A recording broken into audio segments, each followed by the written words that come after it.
परम सन्मानयोग गुरु प्यारिओ, वाहिगुरु जी का खालसा, वाहिगुरु जी की फतेह।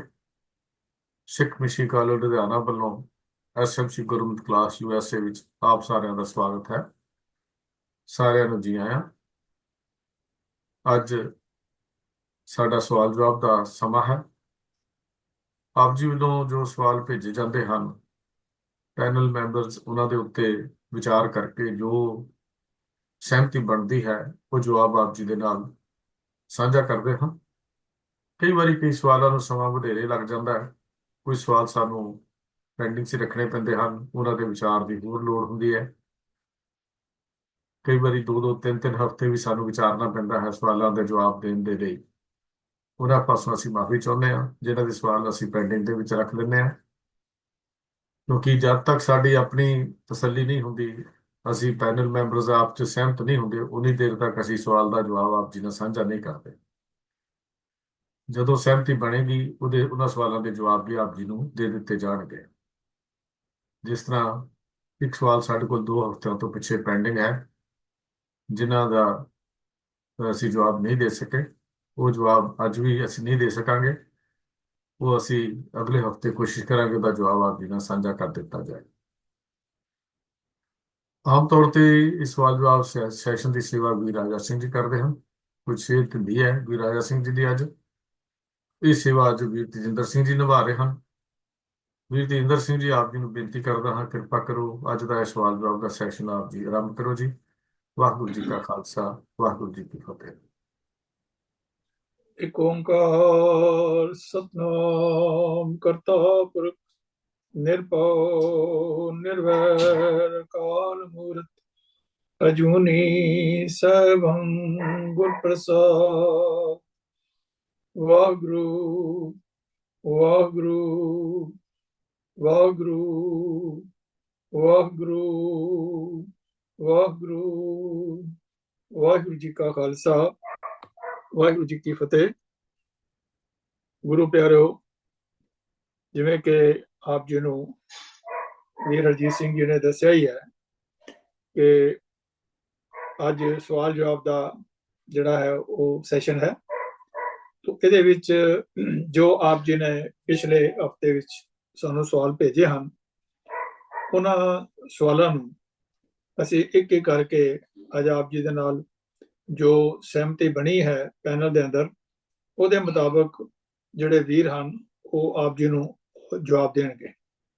तो इस तो पहला के सवाल जवाब की इस लड़ी ਨੂੰ आरंभ करिए, तो मैं सब तो पहला बेनती करांगा कि सरदार किकर सिंह जी आप जी दे नाल जिहड़ी है वो फतेह साझी कर लैण।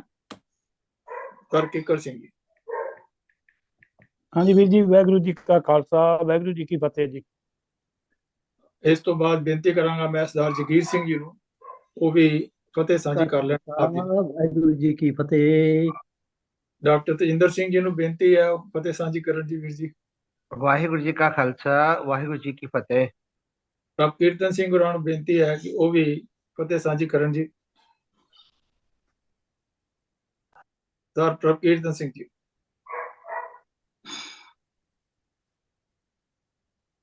वाहिगुरू जी का खालसा, वाहिगुरू जी की फतेह। वाहिगुरू जी की फतेह जी। सरदार मुनिंदरपाल सिंह जी नूं बेनती है कि फतेह साझी करन जी। वाहिगुरू जी का खालसा, वाहिगुरू जी की फतेह।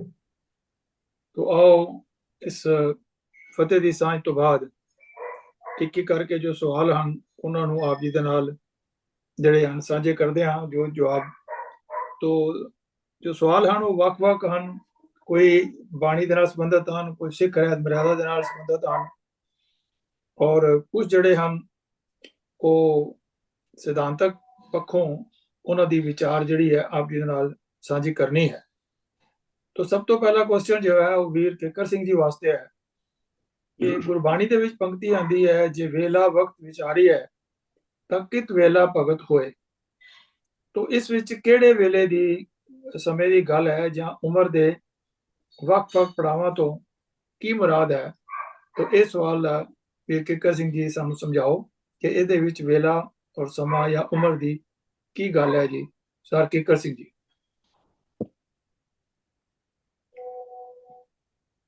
हाँ जी वीर जी, ਹਾਂਜੀ ਵਾਹਿਗੁਰੂ ਜੀ ਕਾ ਖਾਲਸਾ ਵਾਹਿਗੁਰੂ ਜੀ ਕੀ ਫਤਿਹ ਜੀ। ਵੀਰ ਜੀ ਆਵਾਜ਼ ਆ ਰਹੀ ਹੈ ਮੇਰੀ? ਹਾਂਜੀ ਆ ਰਹੀ ਜੀ, ਆ ਰਹੀ ਜੀ। ਠੀਕ ਹੈ, ਧੰਨਵਾਦ। ਜਿਵੇਂ ਕਿ ਵੀਰ ਤੇਜਿੰਦਰ ਸਿੰਘ ਜੀ ਨੇ ਆਪਾਂ ਨੂੰ ਇੱਕ ਗੁਰਬਾਣੀ ਦੀ ਪੰਕਤੀ ਬੋਲ ਕੇ ਦੱਸਿਆ ਹੈ ਅਤੇ ਪੁੱਛਿਆ ਵੀ ਹੈ, ਜੇ ਵੇਲਾ ਵਕਤ ਵਿਚਾਰੀਐ ਤਾਂ ਕਿਤ ਵੇਲਾ ਭਗਤ ਹੋਏ। ਭਗਤ ਤੇ ਤੈਨੂੰ ਸਿਹਾਰੀ ਆ, ਅਰਥ ਇਹਦਾ ਭਗਤੀ ਹੁੰਦਾ, ਤਾਂ ਕਿਤ ਵੇਲਾ ਭਗਤ ਹੋਏ। ਇਹ ਗੁਰਬਾਣੀ ਦੀ ਪੰਕਤੀ ਮਹਲਾ ਤੀਜਾ ਭਾਵ ਗੁਰੂ ਅਮਰਦਾਸ ਜੀ ਦੀ ਉਚਾਰਨ ਕੀਤੀ ਹੋਈ ਹੈ ਅਤੇ ਗੁਰੂ ਗ੍ਰੰਥ ਸਾਹਿਬ ਜੀ ਦੇ ਪੰਨਾ ਨੰਬਰ 35 ਤੇ ਸ੍ਰੀ ਰਾਗ ਦੇ ਅਧੀਨ ਦਰਜ ਹੈ। ਇਸ ਵਿੱਚ ਆਇਆ ਸ਼ਬਦ ਵੇਲਾ ਵਕਤ ਦਾ ਸੰਬੰਧ ਕੀ ਸਾਡੀ ਬੀਤ ਰਹੀ ਉਮਰ ਨਾਲ ਹੈ ਜਾਂ ਬੀਤ ਰਹੇ ਦਿਨ ਰਾਤ ਦੇ ਸਮੇਂ ਨਾਲ ਸੰਬੰਧ ਹੈ? ਸੋ ਸਵਾਲ ਇਹ ਪੁੱਛਿਆ ਗਿਆ ਹੈ। ਇਸ ਸਵਾਲ ਦਾ ਉੱਤਰ ਲੱਭਣ ਲਈ ਸਭ ਤੋਂ ਪਹਿਲਾਂ ਸਾਨੂੰ ਇੱਕ ਗੱਲ ਯਾਦ ਰੱਖਣੀ ਚਾਹੀਦੀ ਹੈ। ਕੋਈ ਵੀ ਉੱਤਰ ਦੇਣ ਵਾਲਾ ਹੋਵੇ ਵੀਰ ਭੈਣ, ਉਹ ਹੈ ਜੀ ਗੁਰ ਕੀ ਬਾਣੀ ਗੁਰ ਤੇ ਜਾਤੀ। ਕਈ ਵਾਰੀ ਅਸੀਂ ਇੱਧਰੋਂ ਬਾਹਰੋਂ ਸੁਣੀ ਸੁਣਾਈ ਗੱਲ ਜਾਂ ਕਿਤੇ ਹੋਰ ਜਿਹਦੀ ਕੋਈ ਪੁਸ਼ਟੀ ਨਾ ਹੁੰਦੀ ਹੋਵੇ, ਉਧਰੋਂ ਅਸੀਂ ਸਹਾਇਤਾ ਲੈ ਲੈਂਦੇ ਹਾਂ। ਲੇਕਿਨ ਕੋਸ਼ਿਸ਼ ਇਹੀ ਹੋਵੇ ਕਿ ਅਸੀਂ ਜੋ ਵੀ ਉੱਤਰ ਲੱਭਣਾ, ਜੋ ਵੀ ਜਵਾਬ ਦੇਣਾ, ਉਹ ਗੁਰੂ ਗ੍ਰੰਥ ਸਾਹਿਬ ਦੇ ਵਿੱਚੋਂ ਹੀ ਹੋਵੇ। ਸੋ ਇਸ ਕਰਕੇ ਗੁਰ ਕੀ ਬਾਣੀ ਗੁਰ ਤੇ ਜਾਤੀ, ਇਹ ਸਾਡਾ ਮਕਸਦ ਹੋਣਾ ਚਾਹੀਦਾ। ਗੁਰੂ ਗ੍ਰੰਥ ਸਾਹਿਬ ਜੀ ਦੀ ਸਾਰੀ ਹੀ ਬਾਣੀ ਹਰ ਇੱਕ ਸਿੱਖ ਲਈ ਗੁਰੂ ਦਾ ਦਰਜਾ ਰੱਖਦੀ ਹੈ। ਇਸ ਲਈ ਸਭ ਤੋਂ ਪਹਿਲਾਂ ਇਸ ਪੰਕਤੀ ਦੇ ਅਰਥ ਭਾਵ ਜਾਣਨ ਲਈ ਇਸ ਪੰਕਤੀ ਦੇ ਨਾਲ ਕੁਝ ਹੋਰ ਪੰਕਤੀਆਂ ਦਾ ਵੀ ਪਾਠ ਕਰ ਲੈਂਦੇ ਹਾਂ। ਸ੍ਰੀ ਰਾਗ ਮਹਲਾ ਤੀਜਾ। ਜੇ ਵੇਲਾ ਵਕਤ ਵਿਚਾਰੀਐ ਤਾਂ ਕਿਤ ਵੇਲਾ ਭਗਤ ਹੋਏ। ਅਣਦਿਨ ਨਾਮੇ ਰਤਿਆਂ ਸੱਚੇ ਸੱਚੀ ਸੋਏ। ਇੱਕ ਤਿਲ ਪਿਆਰਾ ਵਿਸਰੈ ਭਗਤ ਕਨੇਹੀ ਹੋਏ। ਮਨ ਤਨ ਸੀਤਲ ਸਾਚ ਸਿਉ ਸਾਸ ਨਾ ਬਿਰਥਾ ਕੋਈ। ਮੇਰੇ ਮਨ ਹਰਿ ਕਾ ਨਾਮ ਤੇ ਆਏ। ਸਾਚੀ ਭਗਤ ਤਾਂ ਥੀਐ ਜਾਂ ਹਰ ਵਸੈ ਮਨ ਆਏ। ਰਹਾਓ। ਰਹਾਓ ਵਾਲੇ ਬੰਦ ਦਾ ਅਰਥ ਭਾਵ ਹੈ ਕਿ ਇਹ ਮੇਰੇ ਮਨ ਪਰਮਾਤਮਾ ਨੂੰ ਯਾਦ ਕਰਿਆ ਕਰ, ਮਾਲਕ ਦਾ ਸਿਮਰਨ ਕਰਿਆ ਕਰ। ਭਾਵ ਪਰਮਾਤਮਾ ਦਾ ਸਿਮਰਨ ਕਰਨ ਨਾਲ ਉਸ ਸਦਾ ਸਥਿਰ ਰਹਿਣ ਵਾਲੇ ਪਰਮਾਤਮਾ ਦੀ ਭਗਤੀ ਹੁੰਦੀ ਹੈ। ਇਹ ਭਗਤੀ ਤਦੋਂ ਹੀ ਹੋ ਸਕਦੀ ਹੈ ਜਦੋਂ ਅਸੀਂ ਸਿਮਰਨ ਦੇ ਦੁਆਰਾ, ਸਿਮਰਨ ਦੀ ਬਰਕਤ ਨਾਲ ਜੋ ਪਰਮਾਤਮਾ ਹੈ ਜੀਵ ਦੇ ਮਨ ਵਿੱਚ ਆ ਵਸਦਾ ਹੈ। ਇਹ ਰਹਾਉ ਦਾ ਕੇਂਦਰੀ ਭਾਵ ਹੈ। ਹੁਣ ਆਪਾਂ ਸਵਾਲ ਵਾਲੇ ਪਦੇ ਦੀ ਵਿਚਾਰ ਕਰਦੇ ਹਾਂ ਜੀ। ਜੇ ਵੇਲਾ ਵਕਤ ਵਿਚਾਰੀਐ ਤਾਂ ਕਿਤ ਵੇਲਾ ਭਗਤ ਹੋਏ। ਭਾਵ ਜੇਕਰ ਭਗਤੀ ਕਰਨ ਵਾਸਤੇ ਵੇਲੇ ਜਾਂ ਵਕਤ ਦੀ ਵਿਚਾਰ ਹੀ ਕਰਦੇ ਰਹੀਏ ਤਾਂ ਕਿਸੇ ਵੇਲੇ ਵੀ ਭਗਤੀ ਨਹੀਂ ਹੋ ਸਕਦੀ। ਅਣਦਿਨ ਨਾਮੇ ਰਤਿਆਂ ਸੱਚੇ ਸੱਚੀ ਸੋਏ। ਅਣਦਿਨ ਭਾਵ ਹਰ ਰੋਜ਼, ਹਰ ਸਮੇਂ ਜੋ ਸਮਾਂ ਬੀਤ ਰਿਹਾ, ਭਾਵੇਂ ਉਹ ਦਿਨ ਹੈ ਚਾਹੇ ਰਾਤ ਹੈ, ਪਰਮਾਤਮਾ ਦੇ ਨਾਮ ਵਿੱਚ ਰੰਗੇ ਰਹਿਣ ਨਾਲ ਉਸ ਸੱਚੇ ਪਰਮਾਤਮਾ ਦਾ ਹੀ ਰੂਪ ਹੋ ਜਾਈਦਾ ਹੈ। ਸੱਚੀ ਸੋਏ ਭਾਵ ਸਦੀਵੀ ਕਾਇਮ ਰਹਿਣ ਵਾਲੀ ਸ਼ੋਭਾ ਵਡਿਆਈ ਮਿਲਦੀ ਹੈ। ਤੀਜੀ ਪੰਕਤੀ ਹੈ ਜੀ। ਇੱਕ ਤਿਲ ਪਿਆਰਾ ਵਿਸਰੈ ਭਗਤ ਕਨੇਹੀ ਹੋਏ। ਜੇਕਰ ਪਰਮਾਤਮਾ ਇੱਕ ਤਿਲ ਮਾਤਰ, ਭਾਵ ਤਿਲ ਬਿਲਕੁਲ ਛੋਟਾ ਜਿਹਾ ਹੁੰਦਾ, ਭਾਵ ਥੋੜੇ ਜਿਹੇ ਸਮੇਂ ਲਈ, ਇੱਕ ਸਕਿੰਟ ਲਈ ਵੀ, ਇੱਕ ਤਿਲ ਮਾਤਰ ਸਮੇਂ ਲਈ ਵੀ ਮਨੁੱਖ ਦੇ ਮਨ ਵਿੱਚੋਂ ਵਿਸਰ ਜਾਂਦਾ ਹੈ, ਤਾਂ ਫਿਰ ਅਜਿਹੀ ਭਗਤੀ ਕਿਹੋ ਜਿਹੀ ਹੋ ਸਕਦੀ ਹੈ? ਭਾਵ ਅਜਿਹੀ ਭਗਤੀ ਉਸ ਮਾਲਕ ਨੂੰ ਪ੍ਰਵਾਨ ਨਹੀਂ ਹੈ। ਮਨ ਤਨ ਸੀਤਲ ਸਾਚ ਸਿਉ ਸਾਸ ਨਾ ਬਿਰਥਾ ਕੋਈ।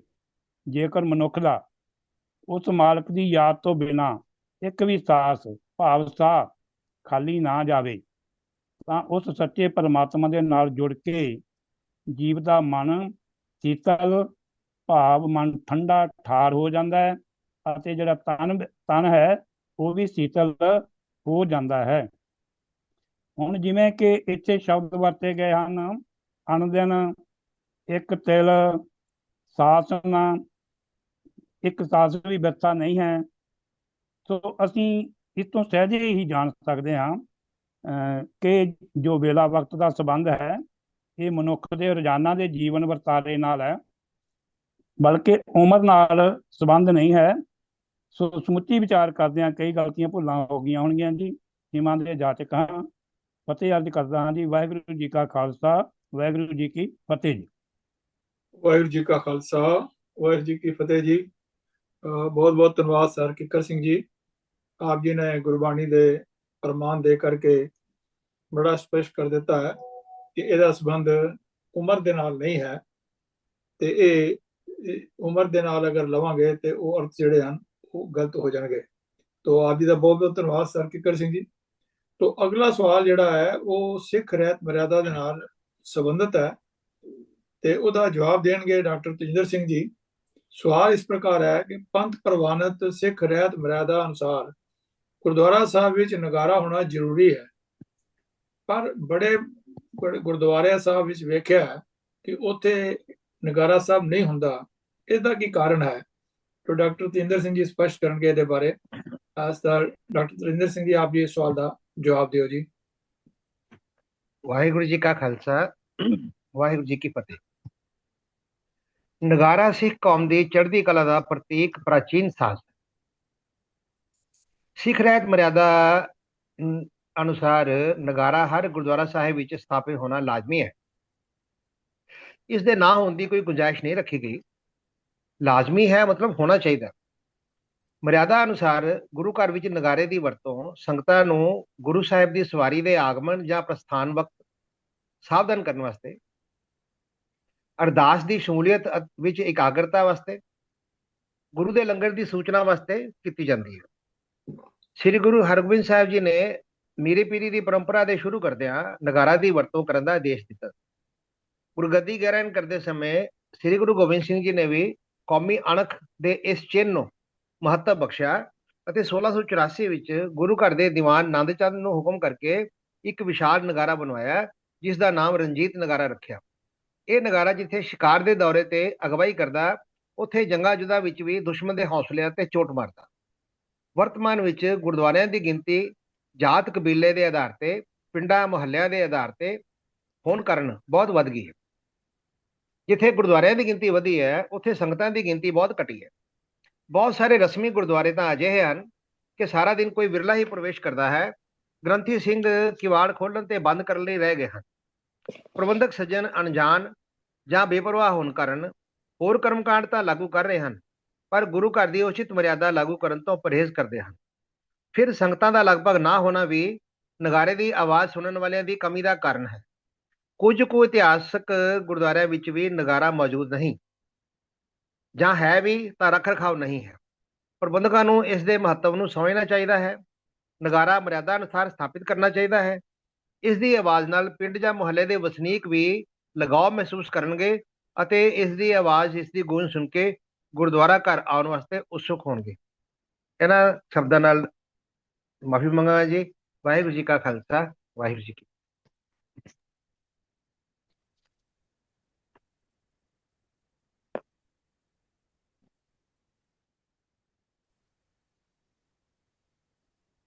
ਡਾਕਟਰ ਤੇਜਿੰਦਰ ਸਿੰਘ ਜੀ ਨੇ ਆਪ ਜੀ ਨੂੰ ਦੱਸਿਆ ਹੈ ਕਿ ਨਗਾਰਾ ਹਰ ਗੁਰਦੁਆਰੇ ਵਿੱਚ ਹੋਣਾ ਚਾਹੀਦਾ ਹੈ, ਇਤਿਹਾਸਕ ਗੁਰਦੁਆਰਿਆਂ 'ਚ ਵੀ ਖਾਸ ਤੌਰ ਦੇ ਉੱਪਰ।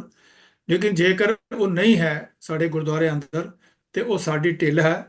ਔਰ ਹੁਣੇ ਆਪ ਜੀ ਨੂੰ ਇਹ ਵੀ ਦੱਸਿਆ ਗਿਆ ਕਿ ਨਗਾਰੇ ਜਿਹੜੇ ਹਨ ਗੁਰੂ ਕਲਗੀਧਰ ਪਾਤਸ਼ਾਹ ਜੀ ਨੇ ਰਣਜੀਤ ਨਗਾਰੇ ਦੇ ਤੌਰ ਦੇ ਉੱਪਰ ਐਸਟੈਬਲਿਸ਼ ਕੀਤੇ ਸਨ।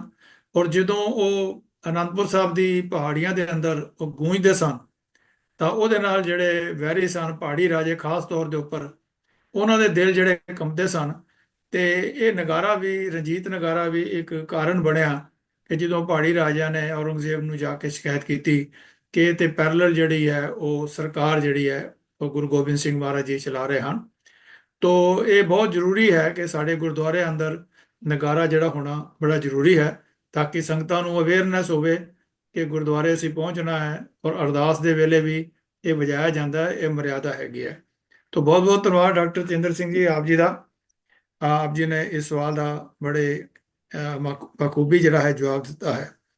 तो आओ अगला सवाल वाल चलिए। अगला सवाल है, गुरबाणी ਦਾ ਇਹ ਸ਼ਬਦ ਹੈ ਤੇ ਇਸ ਨੂੰ ਵੀਰ ਜਗੀਰ ਸਿੰਘ ਜੀ ਜਵਾਬ ਦੇਣਗੇ। ਗੁਰਬਾਣੀ ਵਿੱਚ ਇੱਕ ਸਾਨੂੰ ਪੰਕਤੀ ਮਿਲਦੀ ਹੈ ਕਿ ਖੂਬ ਤੇਰੀ ਪਗੜੀ ਮੀਠੇ ਤੇਰੇ ਬੋਲ। ਇਸ ਵਿੱਚ ਪਗੜੀ ਕਿਸ ਚੀਜ਼ ਦੀ ਲਖਾਇਕ ਹੈ? ਇਹ ਦੱਸਣਗੇ ਸਰ ਜਗੀਰ ਸਿੰਘ ਜੀ। ਸਰ ਜਗੀਰ ਸਿੰਘ ਜੀ ਨੂੰ ਬੇਨਤੀ ਹੈ ਕਿ ਉਹ ਇਸ ਦਾ ਜਵਾਬ ਦੇਣ ਜੀ। ਵਾਹਿਗੁਰੂ ਜੀ ਕਾ ਖਾਲਸਾ, ਵਾਹਿਗੁਰੂ ਜੀ ਕੀ ਫਤਿਹ। ਹਾਂਜੀ, ਸਵਾਲ ਹੈ, ਖੂਬ ਤੇਰੀ ਪਗੜੀ ਮਿੱਠੇ ਤੇਰੇ ਬੋਲ, ਇਹ ਪਗੜੀ ਕਿਸ ਦੀ ਲਿਖਾਇਕ ਹੈ? ਇਹ ਹੈ ਜੀ ਸਵਾਲ। ਇਹ ਸ਼ਬਦ ਭਗਤ ਨਾਮਦੇਵ ਜੀ ਨੇ ਤਲੰਗ ਰਾਗ ਵਿੱਚ ਉਚਾਰਨ ਕੀਤਾ ਹੋਇਆ ਹੈ, ਜੋ ਕਿ ਸ੍ਰੀ ਗੁਰੂ ਗ੍ਰੰਥ ਸਾਹਿਬ ਵਿੱਚ ਅੰਕ ਨੰਬਰ 727 ਉੱਤੇ ਦਰਜ ਹੈ। ਸ਼ਬਦ ਇਸ ਤਰ੍ਹਾਂ ਹੈ। ਸਭ ਤੋਂ ਪਹਿਲਾਂ ਰਹਾਉ ਦੀਆਂ ਪੰਕਤੀਆਂ ਹਨ। ਹੱਲੇ ਯਾਰਾਂ ਖੁਸ਼ਖਬਰੀ। हल्ले जारा मैंने है हे मित्र, हे प्रभु। खुशखबरी मैंने, खबरी मैंने खबर सोए। खुशखबरी मैंने खुशी देने वाली खबर, ठंड पाण वाली खबर। हे सज्जन तेरी सोए ठंड पाण वाली है। भाव तेरियां कथा कहानियां मैनू सुन के ठंड पांदियां हन। बल बल जाऊं हों बल बल जाऊं। बल बल मैंने सदके जांदा हाँ, मैं तेथों सदके हाँ कुर्बान हाँ। निकी तेरी बगारी आले तेरा नाम रहाओ। निकी मैंने सोहनी प्यारी, बगारी मैंने बगार, आले मैंने उच्चा बड़ा प्यारा। हे मित्र तेरा नाम मैनू सब तो वधीक प्यारा लगता है। इस नाम की बरकत नाल ही दुनिया की किरत वाली तेरी दिती हुई बगार भी मैनू मिठी लगती है। कूजा आमद कूजा राती कूजा में रवि। कूजा मैंने कित्थों, आमद मैंने तू आया, राती मैंने तू गया सी, मेरे भी मैंने तू जा रहा है। तू कित्थों आया है, तू कित्थे गया, तू कित्थे जा रहा है। भाव ना तू कितों आया, ना तू किते गया, ना तू किते जा रहा है, तू सदा अटल है। द्वारका नगरी रास बगोई। रास मैंने जिथे कृष्ण जी नचते सन, गीत गाते सन। द्वारका नगरी विच रास भी तू आप ही पांदा है।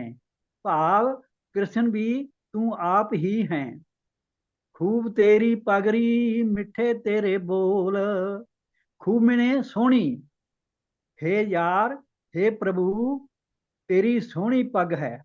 भाव तेरा सोहना स्वरूप है ते प्यारे तेरे वचन हन। द्वारका नगरी काहे के मगोल। ना तू सिर्फ द्वारका विच ही है, ना तू सिर्फ मुसलमानी धर्म के केंद्र मक्के विच है। भाव प्रभु तू हर थां व्यापक है। चंदी हजार आलम एकल खाना। चंदी मैंने कई, आलम मैंने दुनिया, एकल मैंने अकल्ला, खाना मैंने खान मालक। सृष्टि दे कई हजारां मंडलां दा हे प्रभु तू अकल्ला ही मालक है। हम चीनी पातशाह सावले वरना। हम चीनी मैंने इसे तरह ही दा। सावले वरने मैंने सावले रंग वाला कृष्ण। हे पातशाह तू एहो जिहा ही सावले रंग वाला कृष्ण है। भाव कृष्ण भी तू आप ही है। असपत गजपत निरय नरिंद। असपत मैंने सूरज देवता, गजपत मैंने इंद्र देवता, निरे नरन मैंने नरा दा राजा, पाज भाव ब्रह्मा। तू आप ही सूरज देवता है, तू आप ही इंद्र देवता है, तू आप ही ब्रह्मा है। नामे के स्वामी मीर मुकंद। मुकंद मैंने मुक्ति देने वाला कृष्ण। हे नामदेव दे खसम प्रभु तू आप ही मीर है, तू आप ही कृष्ण है। सही सवाल दी जी पंक्ति है, खूब तेरी बकरी ਮਿੱਠੇ ਤੇਰੇ ਬੋਲ। ਇੱਥੇ ਪਗੜੀ ਦੇ ਅਰਥ ਹਨ ਪੱਗ, ਦਸਤਾਰ, ਪਗੜੀ। हे ਪ੍ਰਭੂ, ਸੋਹਣੀ ਤੇਰੀ ਪੱਗ ਹੈ, ਭਾਵ ਸੋਹਣਾ ਤੇਰਾ ਸਰੂਪ ਹੈ। ਮਿੱਠੇ ਤੇਰੇ ਬੋਲ, ਤੇਰੇ ਬਚਨ ਵੀ ਮਿੱਠੇ ਹਨ, ਪਿਆਰੇ ਹਨ। ਮਿੱਠ ਬੋਲੜਾ ਜੀ, ਹਰ ਸੱਜਣ ਸੁਆਮੀ ਮੋਰਾ, ਹਉ ਸੰਭਲ ਥੱਕੀ ਜੀ, ਉਹ ਕਦੇ ਨਾ ਬੋਲੇ ਕੌਰਾ। ਇਹ ਭਾਵ ਅਰਥ ਨੇ ਭਗਤੀ ਦੇ। ਇਤਨੀ ਬੇਨਤੀ ਪ੍ਰਵਾਨ ਕਰਨਾ ਜੀ। ਵਾਹਿਗੁਰੂ ਜੀ ਕਾ ਖਾਲਸਾ, ਵਾਹਿਗੁਰੂ ਜੀ ਕੀ ਫਤਿਹ। ਵਾਹਿਗੁਰੂ ਜੀ ਕਾ ਖਾਲਸਾ, ਵਾਹਿਗੁਰੂ ਜੀ ਕੀ ਫਤਿਹ। ਵੀਰ ਜੀ ਸਰ ਜਗੀਰ ਸਿੰਘ ਜੀ ਨੇ ਪੂਰੇ ਹੀ ਸ਼ਬਦ ਦੇ ਅਰਥ ਆਪ ਜੀ ਨੂੰ ਸਮਝਾ ਦਿੱਤੇ ਹਨ ਔਰ ਇਹ ਦੱਸ ਦਿੱਤਾ ਹੈ ਕਿ ਪਗੜੀ ਜਿਹੜੀ ਹੈ ਉਹ ਇੱਕ ਪਰਸਨੈਲਿਟੀ ਦਾ ਜਿਹੜਾ ਹੈ ਉਹ ਚਿੰਨ੍ਹ ਹੈ ਤੇ ਪਰਮਾਤਮਾ ਨੂੰ ਇਹ ਤਸੱਵਰ ਕੀਤਾ ਗਿਆ ਹੈ ਕਿ ਪਰਮਾਤਮਾ ਵੀ ਸਭ ਤੋਂ ਜ਼ਿਆਦਾ ਉਹਦੀ ਪਰਸਨੈਲਿਟੀ ਜਿਹੜੀ ਹੈ ਖੂਬਸੂਰਤ ਹੈ। ਇਹਦਾ ਇਤਿਹਾਸ ਦੇ ਵਿੱਚ ਵੀ ਅਸੀਂ ਜ਼ਿਕਰ ਦੇਖਦੇ ਹਾਂ ਕਿ ਜਿਸ ਵੇਲੇ ਗੁਰੂ 6ਵੇਂ ਪਾਤਸ਼ਾਹ ਜੀ ਨੇ, ਗੁਰੂ ਹਰਗੋਬਿੰਦ ਪਾਤਸ਼ਾਹ ਜੀ ਨੇ ਮੀਰੀ ਔਰ ਪੀਰੀ ਦੀ 2 ਕਿਰਪਾਨਾਂ ਪਹਿਨੀਆਂ ਤਾਂ ਉਸ ਤੋਂ ਬਾਅਦ ਸੋਹਣੀ ਉਹਨਾਂ ਨੇ ਦਸਤਾਰ ਸਜਾਈ, ਕਲਗੀ ਲਗਾਈ ਤੇ ਤਖਤ ਦੇ ਉੱਪਰ ਬਿਰਾਜਮਾਨ ਹੋਏ। ਤਾਂ ਉਸ ਵਕਤ ਵੀ ਜਿਹੜੇ ਢਾਡੀ ਸਨ ਅਬਦੁੱਲਾ ਔਰ ਨਾਲ, ਉਹਨਾਂ ਨੇ ਵੀ ਇਹ ਵਾਰ ਗਾ ਕੇ ਉੱਥੇ ਸਾਨੂੰ ਦੱਸਿਆ ਸੀਗਾ ਕਿ ਪੱਗ ਤੇਰੀ ਕੀ ਜਹਾਂਗੀਰ ਦੀ, ਕਿ ਜਹਾਂਗੀਰ ਤੂੰ ਬੜਾ ਟੌਰ ਰੱਖਣਾ ਹੈ ਆਪਣਾ ਤੇ ਤੇਰੀ ਪਗੜੀ ਜਿਹੜੀ ਹੈ ਉਹ ਗੁਰੂ ਹਰਗੋਬਿੰਦ ਪਾਤਸ਼ਾਹ ਦੀ ਪਗੜੀ ਦੇ ਮੁਕਾਬਲੇ ਤੇ ਕੁਝ ਵੀ ਨਹੀਂ ਹੈ। ਤਾਂ ਪਗੜੀ ਦਾ ਇੱਕ ਜਿਹੜਾ ਹੈ ਉਹ ਚਿੰਨ੍ਹ ਹੈ ਪਰਸਨੈਲਿਟੀ ਦਾ, ਉਹਦੇ ਨਾਲ ਖੂਬਸੂਰਤੀ ਜਿਹੜੀ ਹੈ ਵਗਦੀ ਹੈ ਤੇ ਇਸ ਕਰਕੇ ਸਿੱਖ ਦੀ ਪਹਿਚਾਨ ਵੀ ਜਿਹੜੀ ਹੈ ਉਹ ਪਗੜੀ, ਸਿਰ ਤੇ ਪਗੜੀ ਔਰ ਦਾੜੇ ਦੇ ਨਾਲ ਹੈ। ਤੋ ਇਸ ਸ਼ਬਦ ਤੋਂ ਸਾਨੂੰ ਇਹ ਪਤਾ ਲੱਗਿਆ ਕਿ ਪਗੜੀ ਦਾ ਮਤਲਬ ਜਿਹੜੀ ਹੈ ਉਹ ਦਸਤਾਰ ਤੇ ਸਿਰ ਤੇ ਦਸਤਾਰ ਹੈ। ਤੋ ਬਹੁਤ ਬਹੁਤ ਧੰਨਵਾਦ ਆਪ ਜੀ ਦਾ ਸਰਦਾਰ ਜਗੀਰ ਸਿੰਘ ਜੀ। ਅਗਲਾ ਸਵਾਲ ਲੈਣੇ ਆ ਜੀ, ਜਿਹੜਾ ਇੰਦਰਵੀਰ ਸਿੰਘ ਜੀ ਕਸ਼ਮੀਰ ਤੋਂ ਜਵਾਬ ਦੇਣਗੇ ਕਿ ਅਰਦਾਸ ਵਿੱਚ ਆਏ ਸ਼ਬਦ ਬਿਰਧ ਤੋਂ ਕੀ ਭਾਵ ਹੈ। ਬੱਬੇ ਨੂੰ ਸਿਆਰੀ, ਰਾਰਾ ਤੇ ਦੱਦਾ, ਬਿਰਧ ਤੋਂ ਕੀ ਭਾਵ ਹੈ। ਬਿਰਧ ਬਾਣੀ ਦੀ ਲਾਜ ਰੱਖਣਾ ਜਾਂ ਜੋ ਵੀ ਇਸ ਤਰ੍ਹਾਂ ਦੇ ਸ਼ਬਦ ਸਾਨੂੰ ਰਹਿਤ ਮਰਾਦਾ ਵਿੱਚ ਮਿਲਦੇ ਹਨ। ਤੋ ਸਰ ਇੰਦਰਵੀਰ ਸਿੰਘ ਜੀ ਨੂੰ ਬੇਨਤੀ ਹੈ ਕਿ ਉਹ ਇਸ ਬਾਰੇ ਸਪਸ਼ਟ ਕਰਨ ਜੀ। ਵਾਹਿਗੁਰੂ ਜੀ ਕਾ ਖਾਲਸਾ, ਵਾਹਿਗੁਰੂ ਜੀ ਕੀ ਫਤਿਹ। ਜਿਸ ਤਰ੍ਹਾਂ ਆਪ ਜੀ ਨੇ ਵੀਰ ਤੇਜਿੰਦਰ ਸਿੰਘ ਜੀ ਪਾਸੋਂ ਅੱਜ ਦਾ ਸਵਾਲ ਸਰਵਣ ਕੀਤਾ ਹੈ, ਤਾਂ ਸੰਗਤ ਜੀ ਇਹ ਜਿਹੜਾ ਬਿਰਧ ਸ਼ਬਦ ਹੈ ਇਹ ਆਮ ਤੌਰ ਤੇ ਅਸੀਂ ਗੁਰਬਾਣੀ ਦੇ ਵਿੱਚ 2 ਰੂਪਾਂ ਵਿੱਚ ਵੇਖਦੇ ਹਾਂ, ਜਿਵੇਂ ਆਪ ਜੀ ਦੀ ਸਕਰੀਨ ਤੇ ਵੀ ਸ਼ੇਅਰ ਹੈ। ਇੱਕ ਰੂਪ ਇਹਦਾ ਹੈ ਜੀ ਬੱਬੇ ਸਿਆਰੀ, ਰਾਰਾ ਧੱਦੇ ਸਿਆਰੀ। ਸੋ ਇਸ ਬਿਰਧ ਦਾ ਜਿਹੜਾ ਸ਼ਬਦੀ ਅਰਥ ਹੈ ਉਹ ਵਡੇਪਾ ਜਾਂ ਬੁੱਢਾ ਵੀ ਹੈ ਤੇ ਗੁਰਬਾਣੀ ਦੇ ਵਿੱਚੋਂ ਸਾਨੂੰ ਕੁਝ ਥਾਵਾਂ ਤੇ ਇਹ ਸ਼ਬਦ ਬਹੁਤ ਥਾਵਾਂ ਤੇ ਮਿਲਦੇ ਹਨ। ਬਿਰਧ ਭਇਓ ਸੂਝੈ ਨਹੀਂ, ਕਾਲ ਪਹੁੰਚਿਓ ਆਨ, ਜਾਂ ਬਾਲ ਜਵਾਨੀ ਅਰ ਬਿਰਧ ਫੁਨ, 3 ਅਵਸਥਾ ਜਾਨ। ਸੋ ਇੱਥੇ ਬਿਰਧ ਤੋਂ ਭਾਵ ਬੁਢੇਪਾ ਜਾਂ ਬੁੱਢਾ ਹੀ ਹੈ। ਤੇ ਦੂਜਾ ਰੂਪ ਜਿਹੜਾ ਹੈ ਉਹ ਬਿਰਧ ਦਾ ਬੱਬਾ ਸਿਆਰੀ, ਰਾਰਾ ਤੇ ਦੱਦਾ। ਤਾਂ ਸੰਗਤ ਜੀ ਇਸ ਦੇ ਜਿਹੜੇ ਅਰਥ ਹਨ ਉਹ ਜਿਸ ਤਰ੍ਹਾਂ ਵਿਦਵਾਨਾਂ ਨੇ ਵੀ ਕੀਤੇ ਹਨ, ਜਿਵੇਂ ਨਿੱਤ ਦਾ ਕਰਮ, ਧਰਮ ਜਾਂ ਸੁਭਾਅ, ਜਾਂ ਉਹ ਸੁਭਾਅ ਜਿਵੇਂ ਮੁੱਢ ਕਦੀਮਾਂ ਦਾ ਪਿਆਰ ਵਾਲਾ ਸੁਭਾਅ, ਜਾਂ ਇਹ ਕਹੀਏ ਕਿ ਸ਼ਰਨਾਗਤ ਦਾਸਾਂ ਦੀ ਰੱਖਿਆ ਕਰਨ ਵਾਲਾ ਸੁਭਾਅ। ਤੋ ਇਹ ਵੱਖ-ਵੱਖ ਸਿਮਿਲਰ ਭਾਵ ਅਰਥਾਂ ਵਾਲੇ ਜਿਹੜੇ ਅਰਥ ਇਸ ਸ਼ਬਦ ਦੇ ਸਾਨੂੰ ਬਿਰਧ ਦੇ ਮਿਲਦੇ ਹਨ ਤੇ ਗੁਰਬਾਣੀ ਦੇ ਵਿੱਚ ਇਹ ਬਹੁਤ ਥਾਵਾਂ ਤੇ ਇਸ ਭਾਵ ਦੇ ਨਾਲ ਇਹ ਸ਼ਬਦ ਜਿਹੜਾ ਹੈ ਇਸਤੇਮਾਲ ਹੋਇਆ ਹੈ। ਜਿਵੇਂ ਔਖੀ ਘੜੀ ਨਾ ਦੇਖਣ ਦੇਈ, ਆਪਣਾ ਬਿਰਧ ਸੰਭਾਲੈ। ਤੇ ਇੱਥੇ ਵੀ ਬਿਰਧ ਦਾ ਭਾਵ ਪਿਆਰ ਵਾਲਾ ਭਾਵ, ਮੁੱਢ ਕਦੀਮਾਂ ਦਾ ਸੁਭਾਅ ਪਰਮਾਤਮਾ ਦਾ, ਇਹ ਅਰਥ ਜਿਹੜੇ ਇਸ ਸ਼ਬਦ ਦੇ ਸਾਨੂੰ ਮਿਲਦੇ ਹਨ। ਤੇ ਉਸ ਤੋਂ ਬਾਅਦ ਸੰਗਤ ਜੀ ਹੋਰ ਪ੍ਰਮਾਣ ਜਿਹੜੇ ਗੁਰਬਾਣੀ ਦੇ ਵਿੱਚ ਸਾਨੂੰ ਮਿਲਦੇ ਹਨ। ਨਾਨਕ ਲਾਜ ਬਿਰਧ ਕੀ ਰਾਖੋ, ਨਾਮ ਤੁਹਾਰੋ ਲੀਨੋ, ਜਾਂ ਭਗਤ ਵਛਲ ਤੇਰਾ ਬਿਰਧ ਹੈ, ਜੁਗ ਜੁਗ ਵਰਤੰਦਾ, ਜੋ ਸ਼ਰਨ ਆਵੈ ਤਿਸ ਕੰਠ ਲਾਵੈ, ਇਹ ਬਿਰਧ ਸੁਆਮੀ ਸੰਧਾ। ਸੋ ਇਹ ਵੱਖ-ਵੱਖ ਜਿਹੜੇ ਸ਼ਬਦ ਬਿਰਧ ਬੱਬਾ ਸਿਆਰੀ, ਰਾਰਾ, ਦੱਦਾ, ਮੁਕਤਾ ਜਾਂ ਦੱਦਾ ਔਂਕੜ ਗੁਰਬਾਣੀ ਦੇ ਵਿੱਚ ਇਸਤੇਮਾਲ ਹੋਏ ਨੇ। ਇਹਨਾਂ ਸਾਰਿਆਂ ਦੇ ਭਾਵ ਅਰਥ ਤਕਰੀਬਨ ਉਸ ਪ੍ਰਭੂ ਪਰਮਾਤਮਾ ਦਾ ਬਿਰਧ ਭਾਵ ਸੁਭਾਅ ਦੇ ਨਾਲ ਹੀ ਜਿਹੜੇ ਕੀਤੇ ਗਏ।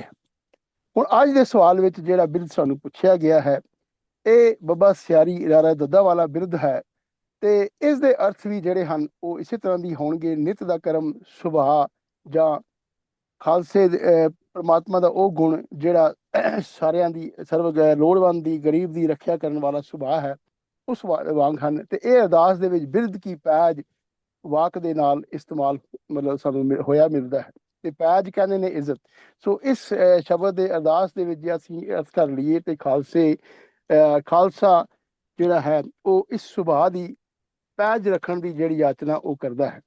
ਸੋ ਖਾਲਸਾ ਜੀ, ਸੰਗਤ ਜੀ, ਇਸ ਰੱਬੀ ਗੁਣ ਭਾਵ ਜਿਸ ਦੀ ਰੱਬੀ ਬਿਰਧ ਕਹਿੰਦੇ ਹਾਂ, ਤਾਂ ਖਾਲਸਾ ਹੀ ਬਿਰਧ, ਇਸ ਨੂੰ ਵਿਚਾਰਨ ਵਾਸਤੇ ਸਾਨੂੰ ਥੋੜ੍ਹੀ ਬਹੁਤ ਗੁਰਬਾਣੀ ਤੋਂ ਸੇਧ ਜਿਹੜੀ ਹੈ ਉਹ ਲੈਣੀ ਪਵੇਗੀ ਤੇ ਸਿੱਖ ਇਤਿਹਾਸ ਤੋਂ ਵੀ ਸੇਧ ਲੈਣੀ ਪਵੇਗੀ।